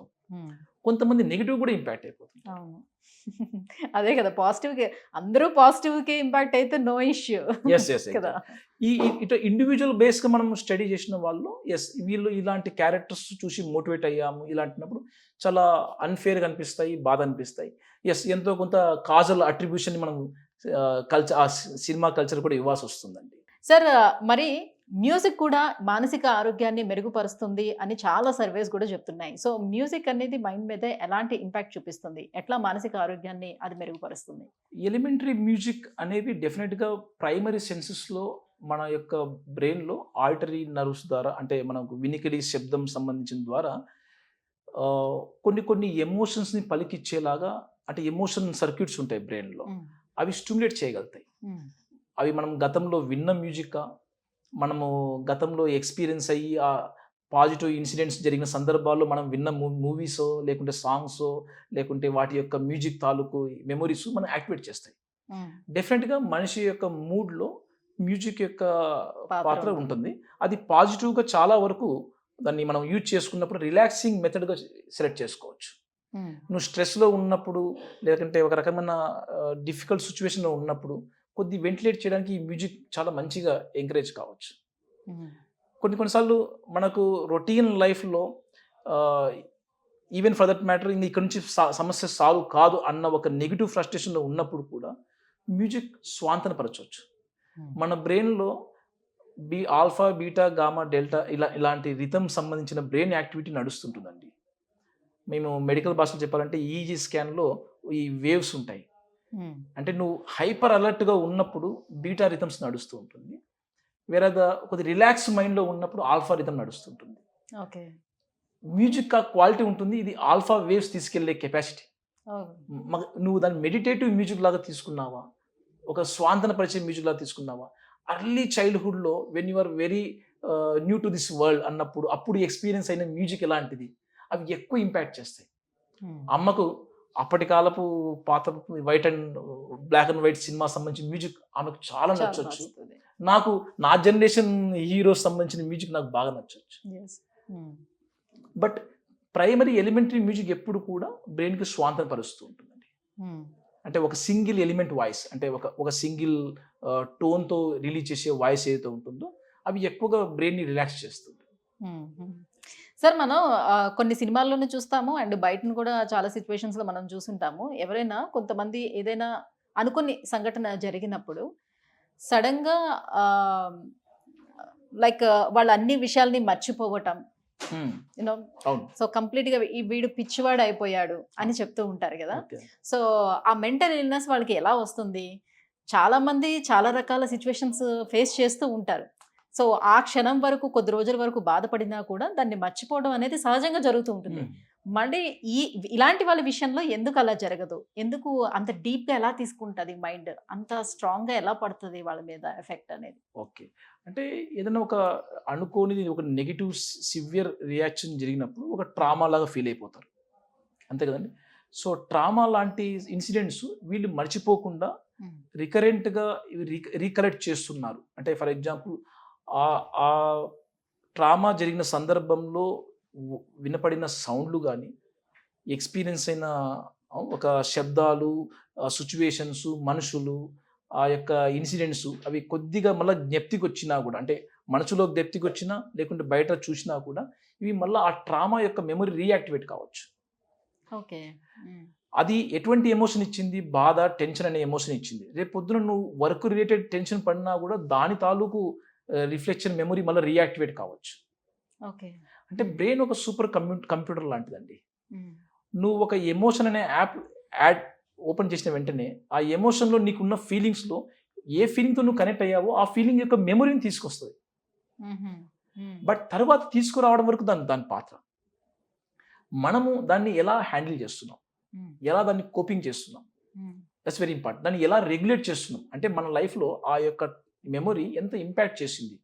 Impact తగ్గించుకునే ప్రయత్నం మనమెంత చేస్తున్నాం? హ్మ్. ఇవి మన యొక్క ఎందుకంటే కంప్లీట్ మెమరీని ఎరేజ్ చేయడం సాధ్యం కాకపోవచ్చు. ఓకే. బట్ జరిగిన మెమరీని ఎలా అడాప్ట్ చేస్తున్నాం? ఎలా రెగ్యులేట్ చేస్తున్నాం? అది మన యొక్క అంటే వాళ్ళకి ఆ వాలంటరీ ఎఫర్ట్స్. సంఘటన తప్పితే మిగతా అన్నీ గూడా వాళ్ళు మర్చిపోతారా? ఆ సంఘటన తప్పితే మిగతా అన్ని విషయాలు ఏం మర్చిపోవడం అంటూ ఏముండదండి. హ్మ్. ఉంటాయి. కానీ దీనికిచ్చిన వాల్యూ, దీనికిచ్చిన ఇంపార్టెన్సు నెగెటివ్‌గా అంటే టెన్షన్ క్రియేట్ అయిందనుకోండి. అమ్మో! దాన్ని ఆ ప్లేస్‌లో పోతే నాకది గుర్తొచ్చేస్తది. హ్మ్. అంటే నెగెటివ్ అలా ఫియర్ కాకుండా ఇప్పుడు మిగతా తన చుట్టూ ఉండే వాళ్ళని కూడా కంప్లీట్‌గా వాళ్ళెవరో కూడా మర్చిపోవడం ఆహా! అనేది. సో, ఏదైనా సంఘటన ఎదురైనప్పుడు సో, ఇలాంటి ట్రామాలోకి వెళ్ళేటప్పుడు ఆ! మిగతా వాళ్ళందరిని కూడా మర్చిపోయి ఏదో కంటిన్యూయస్‌గా ఆ ఒక్క యాహ్! సిట్యుయేషన్ మాత్రమే అదే అండి. ఇప్పుడు నేను గుర్తుపెట్టుకోవడం. అదే చెప్తున్నా. ఆ ట్రామా మీ ఆ వ్యక్తి పైన ఎంత ఇంపాక్ట్ చేసింది? ఎమోషనల్‌గా చాలా నంబ్ చేసేంతగా ఇంపాక్ట్ చేసిందనుకోండి. హ్మ్. ఫర్ ఎగ్జాంపుల్ ఆ నమ్‌నెస్ వల్ల మిగతా పర్సెప్షన్స్ బ్రెయిన్‌లో ఎంట్రీ అయినా కూడా అవి అటెన్షన్ ఇవ్వకపోగా దీనికున్న ఇంపార్టెన్స్ వల్ల ఆ ట్రామా ఒకటే గుర్తుంటది. హ్మ్. హ్మ్. సో, మిగతా క్యారెక్టర్స్, మిగతా వాళ్ళు మాట్లాడిన మాటలు, మాట్లాడిన సందర్భాలు ఉన్నా కూడా అవి అటెన్షన్ ఇవ్వకపోవడం వల్ల మనం మర్చిపోయి ఉంటాం. ఫర్ ఎగ్జాంపుల్ మీరు మన ఇంటి నుంచి ఇక్కడ స్టూడియో దాకా వచ్చారు. హ్మ్. ఎంతమంది మనకు దారిలో వచ్చిన వాళ్ళు మనకు గుర్తున్నారు? నో మనం బడీ. అంత అటెన్షన్ పెట్టలేదు ఎగ్జాక్ట్‌లీ. కదా! హ్మ్. ఆ ఇన్సిడెంట్స్ ఇలాంటి ట్రామా పెద్ద పెద్ద ఇన్సిడెంట్ జరిగినప్పుడు పక్కన జరుగుతున్న ఇన్సిడెంట్స్ వాటిల్లో మనం అటెన్షన్ పెట్టదు బ్రెయిన్. హ్మ్. ఇది దీనికి ఎక్కువ ఇంపార్టెన్స్ ఇవ్వడం వల్ల. హ్మ్. సో, దీన్ని యామ్నీషియా అంటారు ఫ్రెండ్స్. హ్మ్. సో, మిగతా వాటి తక్కువగా దీన్ని అటెన్షన్ ఇవ్వడం వల్ల ఆ మెమరీలో మనకు లేనట్టుగా ఉంటాయి. ఓకే. మళ్ళా దీన్ని మైండ్‌ఫుల్‌గా కల్టివేట్ చేస్తే, రిమెంబరెన్స్ చేస్తే, అప్పుడు మనకు జరిగిన పక్క ఇన్సిడెంట్స్ ఏంటి? పక్కన వ్యక్తులేంటి? వీటికి సంబంధించిన మెమోరీస్ ఏంటి? మనకు గుర్తు రావచ్చు. హ్మ్. అటువంటి రిలాక్స్ వాతావరణం మనం క్రియేట్ చేయాలి. ఓకే. ఒకవేళ అది ఇంపార్టెంట్ అనుకున్నప్పుడు. హ్మ్. లేదు ఆ ట్రామా యొక్క లైఫ్‌లో ఎలా షేప్ చేస్తుంది? ఆలోచన పరంగా, ఎమోషన్ పరంగా, నీ ప్రవర్తన పరంగా. హ్మ్. ఫర్ ఎగ్జాంపుల్ ఆ ఇన్సిడెంట్ జరిగిన తర్వాత నుంచి కంప్లీట్‌గా ఈయన నలుగురితో తిరగడం మానేశాడు. కంప్లీట్‌గా మూడీ అయిపోయాడు. కంటిన్యూయస్‌గా ఏడుస్తున్నాడు. లేకపోతే సంథింగ్ బాధపడుతున్నాడు. ఇలాంటి మూడ్ ఇంపాక్ట్ చేస్తున్నప్పుడు ఇది ఎమోషనల్ డిస్‌రెగ్యులేషన్ అంటారు. మనము దీన్ని ఇంపాక్ట్ తగ్గించుకునే మెథడ్స్ ఎంత చేయాలి? ఫర్ ఎగ్జాంపుల్ డిఫరెంట్ పర్స్పెక్టివ్‌గా ఆ ఇన్సిడెంట్‌ని రీకాల్ చేసుకోవాలి. బ్రెయిన్‌కు టైమ్ ఇవ్వాలి. కాస్త రీవైర్ చేసుకోవడానికి దానికి. హ్మ్. హ్మ్. ఒక్కోసారి మనం కూడా సెల్ఫ్ కంపాషన్ ప్రాక్టీసెస్ చేసుకోవాలి. హ్మ్. సెల్ఫ్ కంపాషన్ అంటే ఇంత పెద్ద జీవితంలో కొన్ని ఇన్సిడెంట్స్ మన లైఫ్‌లో జరిగిన ఇన్సిడెంట్స్‌లో మనం యాక్సెప్ట్ చేయకపోతే హూ విల్ యాక్సెప్ట్? అన్న మనల్ని మనం థాట్‌కి మనం అంటే హ్మ్. మనలో యాక్సెప్టెన్స్‌ని పెంచడానికి మనం కాన్సెప్ట్ తీసుకోవాలి. హ్మ్. అది పక్కవాడు చెప్తే వస్తుందా? మనలో మనం చెప్పుకుంటే వస్తుందా? అనేది డిఫరెంట్ థింగ్స్. హ్మ్. మరి మోటివేట్ అయినప్పుడు మనం తీసుకోవడం స్టార్ట్ చేయాలి. సెల్ఫ్ కేర్‌లో కూడా మనం ఇంపార్టెన్స్ ఇవ్వాల. ఒకరోజు ఇన్సిడెంట్స్‌కి నేను కంటిన్యూయస్‌గా ఇదే ఎమోషన్ నేను గిఫ్ట్‌గా ఇస్తే, is it really worth to my life? అన్న ఒక పర్స్పెక్టివ్ తీసుకోవడం.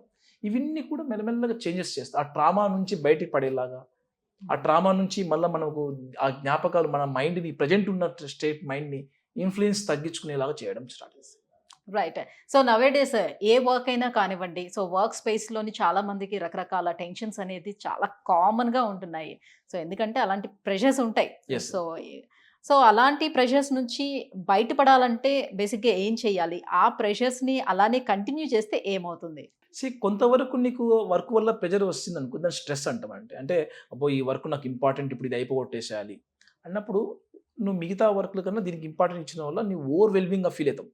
అమ్మో! ఈ హ్మ్. వర్క్ కంప్లీట్ కాకపోతే something negative may happen in my work place అనుకున్నప్పుడు నువ్వు ఫోకస్ పెడతావు, ఎనర్జీ ఇన్వెస్ట్ చేస్తావు. మిగతా వాటిని ఇంపార్టెన్స్ తగ్గించి దీన్ని కంప్లీట్ చేస్తావు. హ్మ్. అక్కడ స్ట్రెస్ నీకు పాజిటివ్ పనిచేసింది. వేరే ఇదే స్ట్రెస్, ఇదే వర్క్ హ్మ్. నువ్వు ఓవర్‌వెల్మింగ్ అంటే ఇంకాస్త నేను అసలు టెక్నికల్‌గా it's not demand not possible to get to know. హ్మ్. నాకు అసలు ఎంత చదివినా కూడా రాదు నాకు దీని టెక్నికల్ డీటెయిల్స్. లేదంటే ఇది ఇంకో వ్యక్తి యొక్క కోఆపరేషన్‌తో సాధ్యమవుతది. ఇలాంటి ఎట్లా ఫీల్ అయినప్పుడు అప్పుడు అదే పని, అదే స్ట్రెస్ నీకు ఒక డిస్ట్రెస్‌గా మారిపోతది. హ్మ్. అంటే నీ యొక్క వర్క్ కెపాసిటీ చేయగలిగే నీ టాలెంట్ ఉన్నా కూడా తక్కువ పెర్ఫార్మెన్స్ చేస్తుంటావు. హ్మ్. ఎలా చేస్తావు? పోస్ట్‌పోన్ చేయడము, హ్మ్. లేదంటే డెడ్‌లైన్స్ మిస్ అయిపోవడము, వర్క్ క్వాలిటీ తక్కువ తీసుకోవడము, లేకుంటే వీలైనంత వరకు ఆహ్, అవాయిడ్ చేయడానికి ప్రయత్నాలు చేయడము. హ్మ్. ఆ కారణాలు, ఈ కారణాలు చెప్పి ఫ్రీక్వెంట్‌గా యాబ్సెంట్ అయిపోతున్నాయి. ఇవన్నీ కూడా నీ స్ట్రెస్ నీకు ఇంపాక్ట్ చేస్తుందని చెప్పొచ్చు. హ్మ్. డిస్ట్రెస్‌గా మనం భావించొచ్చు.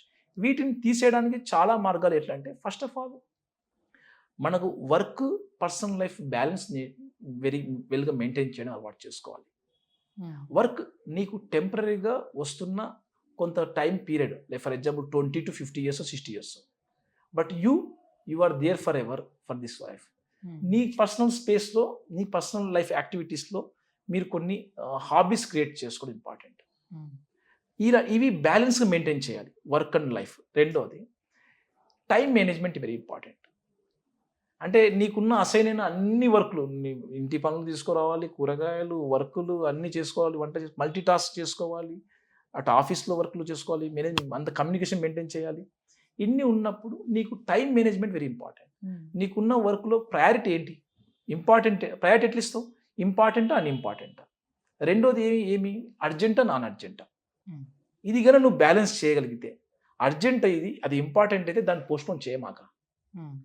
Complete it first. హ్మ్.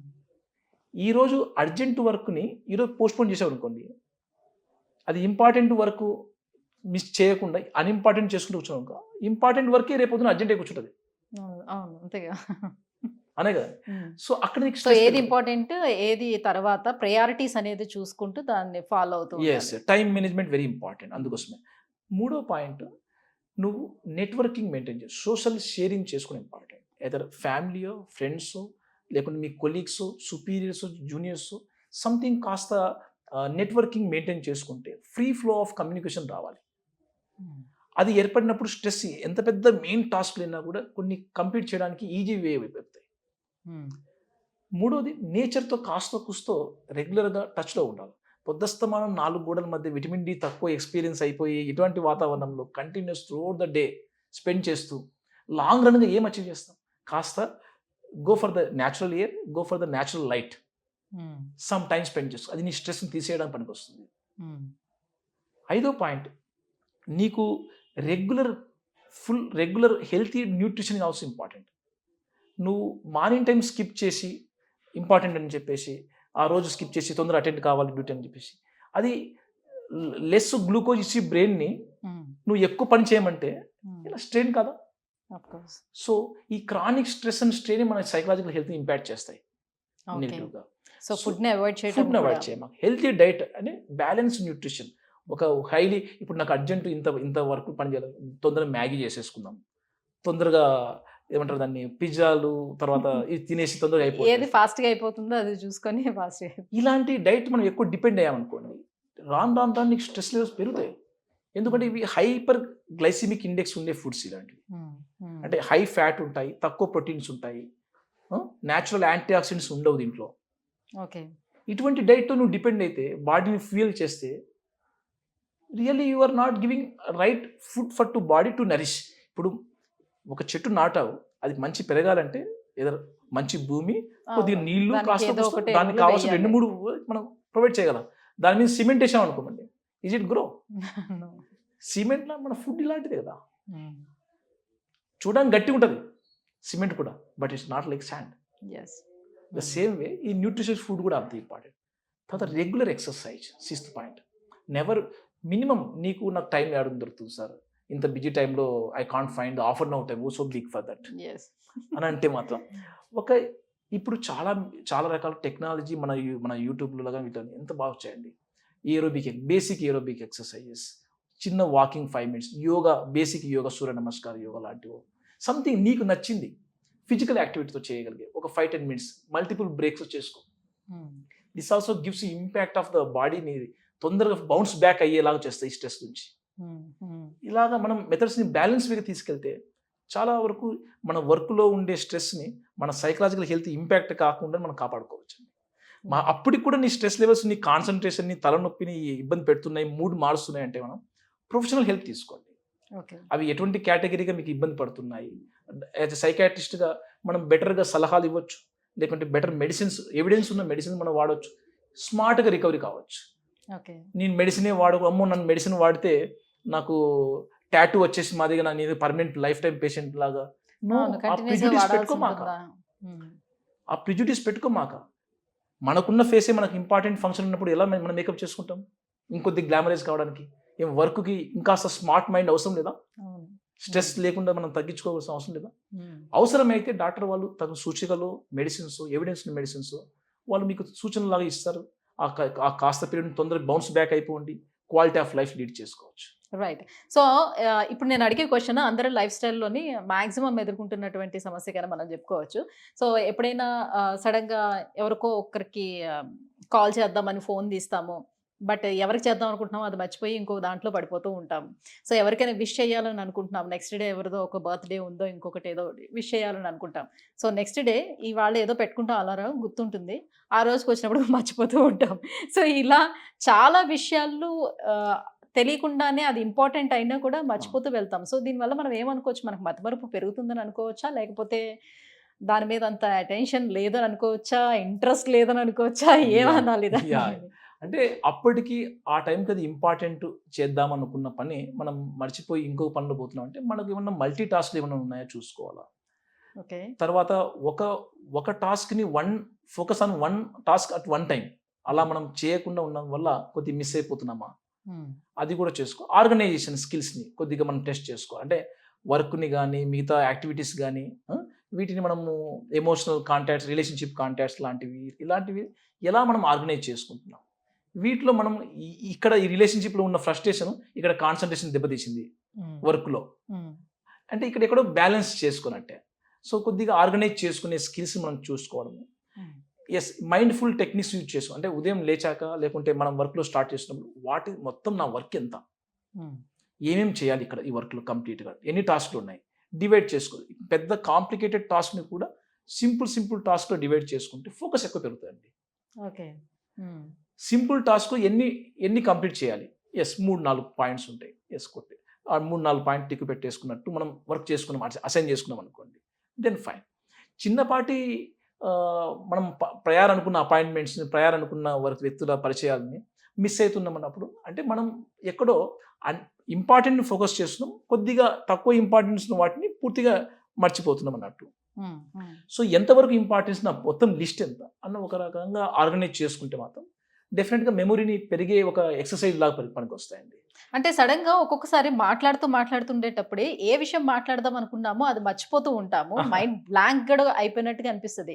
సడన్ గా అసలు ఎంత ఆలోచించినా కూడా ఇప్పుడే ఏదో చెప్దాం అనుకున్నాను బట్ గుర్తు రావట్లేదు అని అంటాం.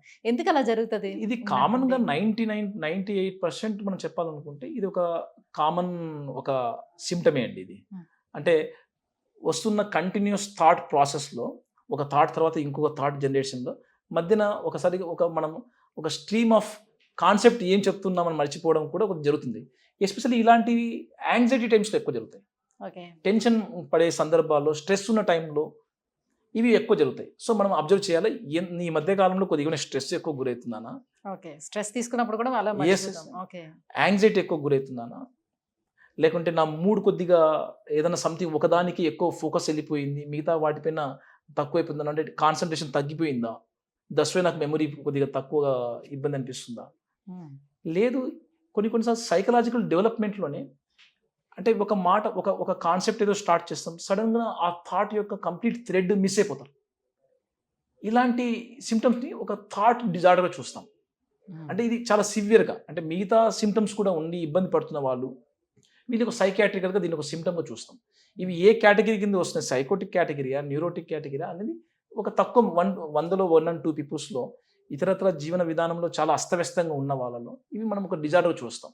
కామన్‌గా అయితే 95% ఆఫ్ ద పీపుల్స్‌లో యాంగ్జైటీ, స్ట్రెస్, కాస్త మైల్డ్ డిప్రెషన్ ఈ కేటగిరీ టైమ్స్‌లో కొద్దిగా ఎక్కువగా మర్చిపోవడం జరుగుతుంటదండి. ఓకే. రైట్. సార్, సెలబ్రిటీస్ విషయానికి వచ్చేద్దాము. So, cinema celebrities more important. ఎందుకనంటే వాళ్ళని చూసి చాలామంది ఇన్స్పిరేషనల్‌గా తీసుకొని ఎలా ఉన్నా కూడా వాళ్ళ స్టైల్ కానివ్వండి, వాళ్ళ వే ఆఫ్ టాకింగ్ కానివ్వండి, ఏదైనా సరే కూడా ఇంకొకళ్ళు అనుసరిస్తారు. ఖచ్చితంగా కూడా తీసుకునే వాళ్ళు ఉంటారు.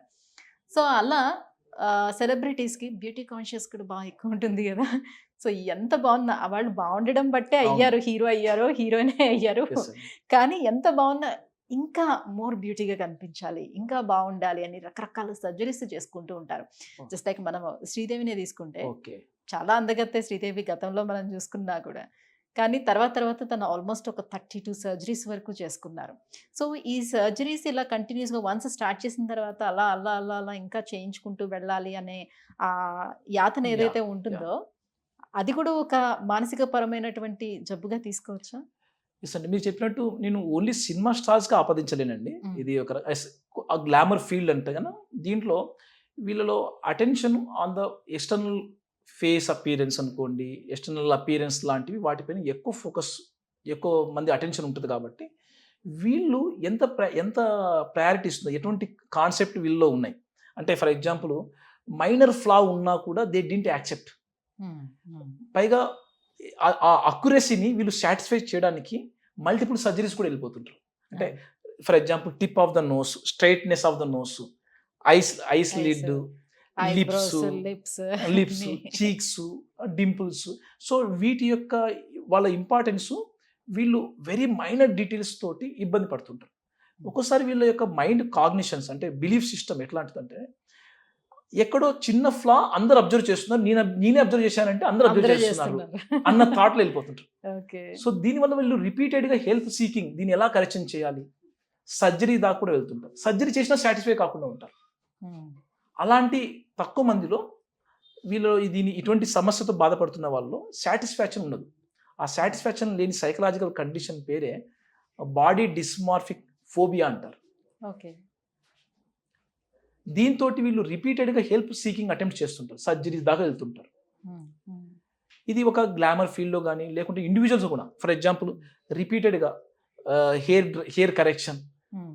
ఆల్మోస్ట్ ఆల్ అక్యురేట్‌గా ఉంటుంది. బట్ అవును. ఎక్కడో మన మైండ్‌లో ఇంకొద్ది హెయిర్ సరిగ్గా లేదేమో సంథింగ్ మల్టిపుల్ టైమ్స్‌లో లేకుంటే ఒక మేకప్ టైమ్స్‌లో గాని వీటిలో ఎక్కువ టైం డివోట్ చేసి మెయిన్ ఇంపార్టెంట్ టాస్క్ మిస్ అయిపోయిందనుకోండి. యెస్. దీనిలో మీరు సైకలాజికల్ కండిషన్ మీకు ఇబ్బంది పెడుతున్నట్టే. ఓకే. ఇలాంటి వాళ్ళు ప్రొఫెషనల్ హెల్ప్ కూడా తీసుకోవచ్చు. తగు కౌన్సెలింగ్ అంటే ప్లాస్టిక్ సర్జన్స్ అయితే వాళ్ళు సర్జరీ ఆప్షన్‌గా చూస్తుంటారు. కౌన్సిల్ చేయొచ్చు. బట్ హ్మ్. సాటిస్ఫై కానప్పుడు సైకియాట్రిస్ట్ హెల్ప్ కూడా తీసుకోవడం బెటర్. ఓకే. ఇది ఒక యాంగ్జైటీ డిజార్డర్ చూడాలి. ఇది ఒక మెంటల్ హెల్త్ కండిషన్. హ్మ్. హ్మ్. ఈ సైకలాజికల్ హెల్త్‌లో ఇది యాంగ్జైటీ తెప్పిస్తుందన్నప్పుడు యాంటీ యాంగ్జైటీ మెడిసిన్స్ గాని, కౌన్సెలింగ్ గాని వీటిలో వీళ్ళకి బ్యాలెన్స్ లైఫ్ తీసుకోవడానికి పనికొస్తుంది. రైట్. సో, టాటూస్ చూస్తే మనం చాలామంది ఏదో ఒక టాటూ వేయించుకుంటే బావుందని వేయించుకొని స్టార్ట్ చేసిన తర్వాత కొంతమందిని మనం చూస్తాం. కంటి లోపట గూడా ఈ తెల్ల గుడ్రూపుడు గూడా చాలామంది టాటూ వేయించేసుకొని అది బ్లాక్ చేయించుకోవడం. అంటే అంతవరకు వెళ్ళిపోతూ ఉంటారు. ఇది కళ్ళు అనేది చాలా సున్నితమైన పార్ట్ కదా! ఇక్కడ కూడా ఎందుకు చేసుకోవాలని కూడా లేదు. మొత్తం బాడీ అంతా చేయించుకుంటూ ఉంటారు. హ్మ్. ఇది కూడా మానసిక పరమైనటువంటి జబ్బే అంటారా? అంటే ఇది టాటూ అన్న కల్చరు ఒక ఫర్ ఎగ్జాంపుల్ ఫుడ్ కల్చర్ లాగండి. ఆ! పిజ్జా తినడం ఫుడ్ అడిక్షన్ కాదండి. అలానే ఇది కూడా ఆ! ఆహ్, ఇదొక టాటూ అనేది ఒక యంగ్ అడిక్షన్. యూత్‌లో ఒక ఐడెంటిటీ సీకర్స్‌లో ఎక్కువగా చూస్తుంటాం. అంటే తనకున్న ఇంటర్నల్ భావాల్ని, ఇంటర్నల్ ఐడెంటిటీని పోర్ట్రే చేయడానికి హ్మ్. ఎక్స్టర్నలైజింగ్ మెథడ్ ఏంటి? అంటే బయటకి చెప్పగలిగే మెథడ్ ఏంటిది? భావ వ్యక్తీకరణ లేకున్నా కూడా టాటూ ద్వారా చెప్పగలగడానికి ట్రై చేస్తుంటారు. ఓకే. సో, ఇటువంటి వాళ్ళలో టాటూ సెలక్షను వీళ్ళు ఎంత ప్రయారిటీ, ఎంత ప్రీఆక్యుపై ఉన్నారు, ఎంత వరకు దీన్ని డిపెండ్ అయిపోతున్నారు. నెగిటివ్‌గా దీని రిజల్ట్స్ వస్తున్నా. ఫర్ ఎగ్జాంపుల్ మీరన్నట్టు కంటి లోపల ఇచ్చే టాటూ గూడా ఇవి ఎంత హార్మ్ చేయొచ్చు, హార్మ్స్‌ని ఏమాత్రం బేఖాతరు ఇంపార్టెన్స్ ఇవ్వకుండా అక్కడి దాకా వెళ్తున్నారు. ఇవన్నీ కూడా ఒక పర్సన్స్ యొక్క చాయిస్ సెలక్షన్‌ని బట్టి మనం చెప్పొచ్చు. ఇది ఏమన్నా నెగెటివ్ కాన్సిక్వెన్స్ ఇచ్చిందనుకోండి పూర్ చాయిస్. లేదు ఆ టాటూ తోటి వీళ్ళు ప్లాస్టిక్ సర్జరీ చేసుకోవాల్సి వచ్చింది, రిపీటెడ్ సర్జరీ చేసుకోవాల్సి వస్తుంది, లేజర్ చేయాల్సి వస్తుంది. లేజర్స్ గానీ ఎక్కువ మనీ ఖర్చు పెట్టేస్తున్నారు దీనితోటి. సో ఇవన్నీ కూడా ఇంపాక్ట్ చేస్తాయి ఆ వ్యక్తి యొక్క లైఫ్‌లో. ఇది ఒక సైకలాజికల్‌గా అడిక్షన్ ద్వారా కూడా మనం చెప్పవచ్చు, ఎక్స్‌ప్లెయిన్ చేయొచ్చు. అంటే ఇది మా మెడికల్ భాషలో ఒక రికగ్నైజ్డ్ అడిక్షన్ జబ్బు కాదు కానీ, బట్ అడిక్షన్ ఫ్రేమ్‌వర్క్‌లో దీన్ని ఎక్స్‌ప్లెయిన్ చేయొచ్చు. ఎక్కువగా ఇన్వాల్వ్ అయిపోయి నెగెటివ్ కాన్సిక్వెన్స్ ఉన్నా కూడా మళ్ళా టాటూకి డిపెండ్ అయిపోతున్నారు. ఇంకొక టాటూ కావాలన్న టైప్‌గా. సో ఇటువంటి వాటిని మనం ప్రాబ్లమాటిక్ బిహేవియర్ మనం చూడొచ్చు. రైట్. సో మీతో ఇలా మాట్లాడుతూ ఉంటే ఎంతసేపు అయినా ఇంకా చాలా క్వెషన్స్ వస్తున్నాయి. చాలా టాపిక్స్ వస్తున్నాయి. సో సైకలాజికల్‌గా ఫేస్ చేస్తున్నటువంటి చాలా ఇష్యూస్ అయితే ఉన్నాయి. సో ఇంకొకసారి మనం మళ్ళీ మాట్లాడే ప్రయత్నం అయితే చేద్దాం. So finally I want to ask you one more question. So ఆరోగ్య అంటే ఫిజికల్ హెల్త్ పట్ల చాలామంది చాలా కేర్ తీసుకుంటూ ఉంటారు. నానా రకాల ప్రయత్నాలు అయితే చేస్తూ ఉంటారు కదా! అలాగే మెంటల్ హెల్త్ కోసం అసలు ఏం చేయాలంటారు? మెంటల్ హెల్త్ కోసం మీరు ఎప్పటికప్పుడు మనము అచీవ్ చేసుకుంటున్న గోల్స్‌ని ఒకసారి నెమరేసుకుంటూ ఉండండి. రెండోది మనకున్న ఫ్యామిలీస్ గానీ, ఫ్రెండ్స్ గానీ, మనకున్న వర్క్ ప్లేస్‌లో గానీ కాస్త సోషల్ కనెక్టెడ్‌నెస్ మెయింటైన్ చేస్తూ ఉండండి. ఓకే. సో మనకున్న రిలేటివ్స్, ఫ్రెండ్స్ అందరితో కూడా మింగిల్ అవుతూ వెళ్తూ ఉండాలి. చాలా ఇంపార్టెంట్. రెగ్యులర్ హాబీస్‌ని అది న్యూట్రిషన్, డైట్ విషయంలో గానీ, ఎక్సర్సైజ్ విషయంలో గానీ, ఫిజికల్ ఫిట్‌నెస్ మనం ఒకసారి సైకలాజికల్ ఫిట్‌నెస్ పెంచుతాయండి. ఓకే. ఇది ఇంపార్టెంట్. తర్వాత మనకున్న అకంప్లిష్మెంట్స్ అంటే మనం చేస్తున్న పనులు అవి ఎంతవరకు మన క్వాలిటీ ఆఫ్ లైఫ్ పెంచుతున్నాయి. ఫర్ ఎగ్జాంపుల్ లివింగ్ ఒక హౌస్ కొన్నారు, హౌస్‌లో ఐటమ్స్ తీసుకున్నాం. ఇవన్నీ మనకు ఒక self of happiness, environmental comfortness పెంచుతాయి. ఎప్పుడైతే నీకు జబ్బులు రాకుండా మన ఫిజికల్ హెల్త్ చేసుకునే ప్రయారిటీస్, సైకలాజికల్‌గా కంఫర్ట్ జోన్ పెంచుకునే ఒక ఐటమ్స్, రిసోర్సెస్‌ని పెంచుకుంటున్నాం, మనం పొటెన్షియల్ కాగలుగుతున్నాం అన్న ఒక మెసేజ్ మనగా ఇచ్చుకున్నాం అనుకోండి, సైకలాజికల్ ఫిట్‌నెస్ పెరుగుతుందండి. సో ఇండిపెండెంట్ హౌసెస్‌లో ఉండేటప్పుడు ఎవరికి వాళ్ళు ఇండివిడ్యువల్‌గా ఉంటున్నారు. మాట్లాడుకోవడం కూడా ఉండట్లేదని సో అపార్ట్మెంట్ కల్చర్‌కి వెళ్తున్నారు. అపార్ట్మెంట్ అంటే ఇంతకు ముందు జస్ట్ ఒక 5 ఫ్లోర్స్ వరకు అట్లా ఉండేది. బట్ ఇప్పుడు 40 ఫ్లోర్స్ వరకు ఉంటుంది. అంతా హై రైజ్ బిల్డింగ్సే ఉంటున్నాయి కదా! సో ఇలాంటి అపార్ట్మెంట్స్‌కి వెళ్ళేటప్పుడు కూడా తీసుకోవాల్సిన జాగ్రత్తలు ఏమైనా ఉంటుందా? అది కూడా మెంటల్ హెల్త్ మీద ఏమైనా ఎఫెక్ట్ చూపిస్తాయా అలాంటి అపార్ట్మెంట్స్? యెస్ అండి. ఇది ఒక కరెక్ట్ ఈ జనరేషన్ సంబంధించిన క్వెషన్ లాంటివి అనుకోవచ్చండి. ఎస్పెషల్లీ అర్బన్ సిటీస్ లైక్ మన మెట్రో సిటీస్ హైదరాబాద్, బెంగుళూరు, చెన్నై లాంటి, Mumbai, even anywhere in the world high rise apartment culture is a very popularly known culture nowadays. చాలా కోట్లు పెట్టి మరీ తీసుకుంటున్నారు కదా! ఎంత హైట్ వెళ్తే అంత ఎక్కువగా కాస్ట్ కూడా నేను విన్నాను. ఇది ఎక్కువ కాస్ట్ కూడా గాలి వెలుతురు బాగా ఎక్కువ వస్తుంది హైట్ వెళ్తుంటుంటే. ఎగ్జాక్ట్. ఈ పాజిటివ్ పాయింట్స్ లో ఒకటి నాయిస్, ఎయిర్ క్వాలిటీ పెరుగుతుంది, నాయిస్ తగ్గుతుంది, ప్రైవసీ పెరుగుతుంది. ఈ రకమైన ఒక పాజిటివ్ పాయింట్స్ తోటి ఎక్కువ మంది ప్రిఫరెన్స్ చేస్తూ ఉన్నారు. సైకాట్రిస్ట్గా దీన్ని మనం చూడాలంటే ఎంత హై రేంజ్లో వెళ్ళినప్పుడు నీకు availability of option to go ground లెవెల్కి యాక్సెస్ కావడానికి నీకు కొద్దిగా లో ఉన్నప్పుడు ఉన్నంత ఫ్రీడమ్ నీకు ఉండకపోవచ్చు. సో ఇండివిజువల్గా నువ్వు ఎలాంటి ఎక్స్పెక్ట్ చేస్తున్నావు దీని నుంచి. ఫర్ ఎగ్జాంపుల్ నేను సోషల్ నెట్వర్క్ ఉండాలి అనుకున్నప్పుడు ఇది ఒక ఐసోలేటెడ్ వాతావరణం క్రియేట్ అవుతుంది. ఓకే. సో ఇంకా పైగా నీలో ఒక రకమైన హైట్ ఫోబియాసు, స్ట్రెస్ ఇవన్నీ ఉన్నప్పుడు నీకు ఆప్షన్స్ ఆఫ్ వెంటిలేషన్ తగ్గుతాయి. అంటే బయట వెళ్ళి మాట్లాడడం తగ్గుతాయి. హై రేంజ్లో ఉన్నప్పుడు ఏకాంతం ఎక్కువ అయిపోతాయి. రూమ్కే కన్ఫైన్ అయిపోయాం, ఐసోలేట్ అయిపోతాం. సో దీనివల్ల స్ట్రెస్ లెవెల్స్ పెరుగుతాయండి. ఓకే.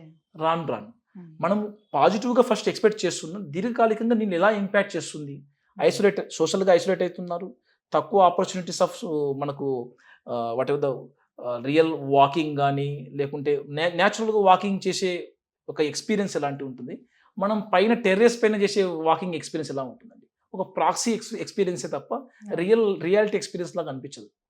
సో ఈ ప్రాక్సీ ఎక్స్పీరియన్స్ ప్రతిరోజు కూడా మనం ఎక్స్పీరియన్స్ అవుతున్నప్పుడు సోషల్గా నువ్వు ఎక్స్క్లూజన్, స్ట్రెస్ లెవెల్స్, లో సెల్ఫ్ ఎస్టీమ్ గురవుతుంటారు. దీనివల్ల సైకలాజికల్గా నెగిటివ్ ఇంపాక్ట్ ఎక్కువవుతుంటుంది. అంటే ఇలాంటి హై రైజ్ అపార్ట్మెంట్స్ లో ఉండే వాళ్ళు ఎవరైనా మీ దగ్గరికి క్లయింట్స్ వచ్చినారా? ఈ మధ్య కాలంలో కొద్దిగా తరచుగా చూస్తూ ఉన్నామండి. Hmm. అంటే స్టార్టింగ్లో చాలా లగ్జూరియస్గా వెంటిలేటెడ్గా వెరీ వెల్ క్వాలిటీగా ఉన్న ఆ ఎన్విరాన్మెంట్ అపార్ట్మెంట్ 45th ఫ్లోరో 50th ఫ్లోరో రాను రాను వాళ్ళ యొక్క లోన్లీనెస్ ఎక్కువ ఎక్స్పీరియన్స్ అవుతున్నారు. Okay. ఎలాంటి లోన్లీనెస్? Physical loneliness. మనము ఉన్న స్పౌస్ తోటి కానీ పిల్లలతో కానీ క్వాలిటీ ఆఫ్ టైం ఒక 24 అవర్స్లో ఒక 1 hour 5 hours 4 hours remaining hours మనం అదే వాతావరణంలో ఉన్నప్పుడు కాస్త లోన్లీనెస్ ఎక్కువైపోతున్నాయి. Hmm. వీళ్ళు ఆ సోషలైజ్ అయ్యే ఆప్షన్ తక్కువ కావడం వల్ల ఎక్స్క్లూజన్గా ఫీల్ అయిపోతుంటారు. Hmm. ఏదైనా సమస్య వచ్చినప్పుడు ఎక్కువసేపు అదే సమస్యని థింక్ చేయడానికి పనికి వస్తుంది తప్ప Hmm. వెంటిలేట్ చేయడానికి ఆప్షన్స్గా దొరకట్లేదు. Okay. ఇదొకటి. సో ఇటువంటి వాతావరణంలో వాళ్ళు దగ్గరలో ఉన్న క్లబ్ హౌస్ను కానీ లేకుంటే పార్కులు కానీ స్విమ్మింగ్ పూల్స్ కానీ వీటితో డిపెండ్ కావాల్సి వస్తుంటుంది. Yes. సో ఇవి మంచి సోషలైజింగ్ ఎవెన్యూసే. బట్ హయ్యర్ ఫ్లోస్లో ఉండే వాళ్ళకు ఉన్న ఆప్షన్స్ డెఫినెట్గా లోయర్ ఫ్లోస్లో ఉన్న వాళ్ళ ఆప్షన్స్తో పోలిస్తే తక్కువ ఉంటాయి. Okay. Hmm. Because of frequent accessible తగ్గుతుంది. నెక్స్ట్ ఎప్పుడైనా మనకు థ్రెట్ వచ్చినప్పుడు, కెలమిటీస్ వచ్చినప్పుడు, కరెంట్ ఫేస్ వచ్చినప్పుడు మనం లిఫ్ట్కి డిపెండ్ కావాల్సి వస్తుంది. Hmm. సో ఇలాంటి నెగిటివ్ పాయింట్స్ తోటి హై రేజ్ అపార్ట్మెంట్స్ యొక్క కల్చరు దో ఫాస్ట్గా ప్రజల్లో నుంచి పాజిటివ్ యాక్షన్స్ పైన ఎక్కువ డిపెండ్ అవుతున్నా కూడా దీంతో సైకలాజికల్గా కొన్ని నెగిటివ్ ఇంపాక్ట్స్ కూడా ఉంటాయి. సో ఇండివిజువల్గా నువ్వు ఎలాంటి వాతావరణంలో నీకు కోరుకుంటున్నావు, Hmm. Hmm. నీలో తను ఉన్న ఉండగలనా బలాలు లేదా అనేది ఫస్ట్ ఆ చూసుకోవాలి. వ్యక్తిలో బలాలు బలహీనత కూడా ఎంత. Hmm. నువ్వు ఆల్రెడీ తక్కువ సోషలైజ్ ఆప్షన్స్తో నువ్వు ఐసోలేటెడ్గా ఉండడానికి ఎక్కువ ఇష్టపడవు, ఇంట్రావర్టెడ్గా ఉండడానికి ఇష్టపడవు అన్నప్పుడు నీకు చాలా ఆప్షన్స్ తగ్గుతాయి. Okay. సో ఇవి ఇంపాక్ట్ చేస్తాయి సైకలాజికల్ హెల్త్ని. రైట్. సో ప్రతి దాంట్లో మేలు కీడు రెండు కూడా ఉంటాయి. డిపెండ్ ఆన్ వ్యక్తిని బట్టి. Right. Thank you sir. Thank you so much. So మొత్తానికి చాలా ఓపికగా నా క్వశ్చన్స్ అన్నిటికీ ఆన్సర్ చేశారు. అండ్ మోర్ ఓవర్ ఏంటంటే మీ ప్రీషియస్ టైంని మాకు కేటాయించారు. Thank you so much. Thank you.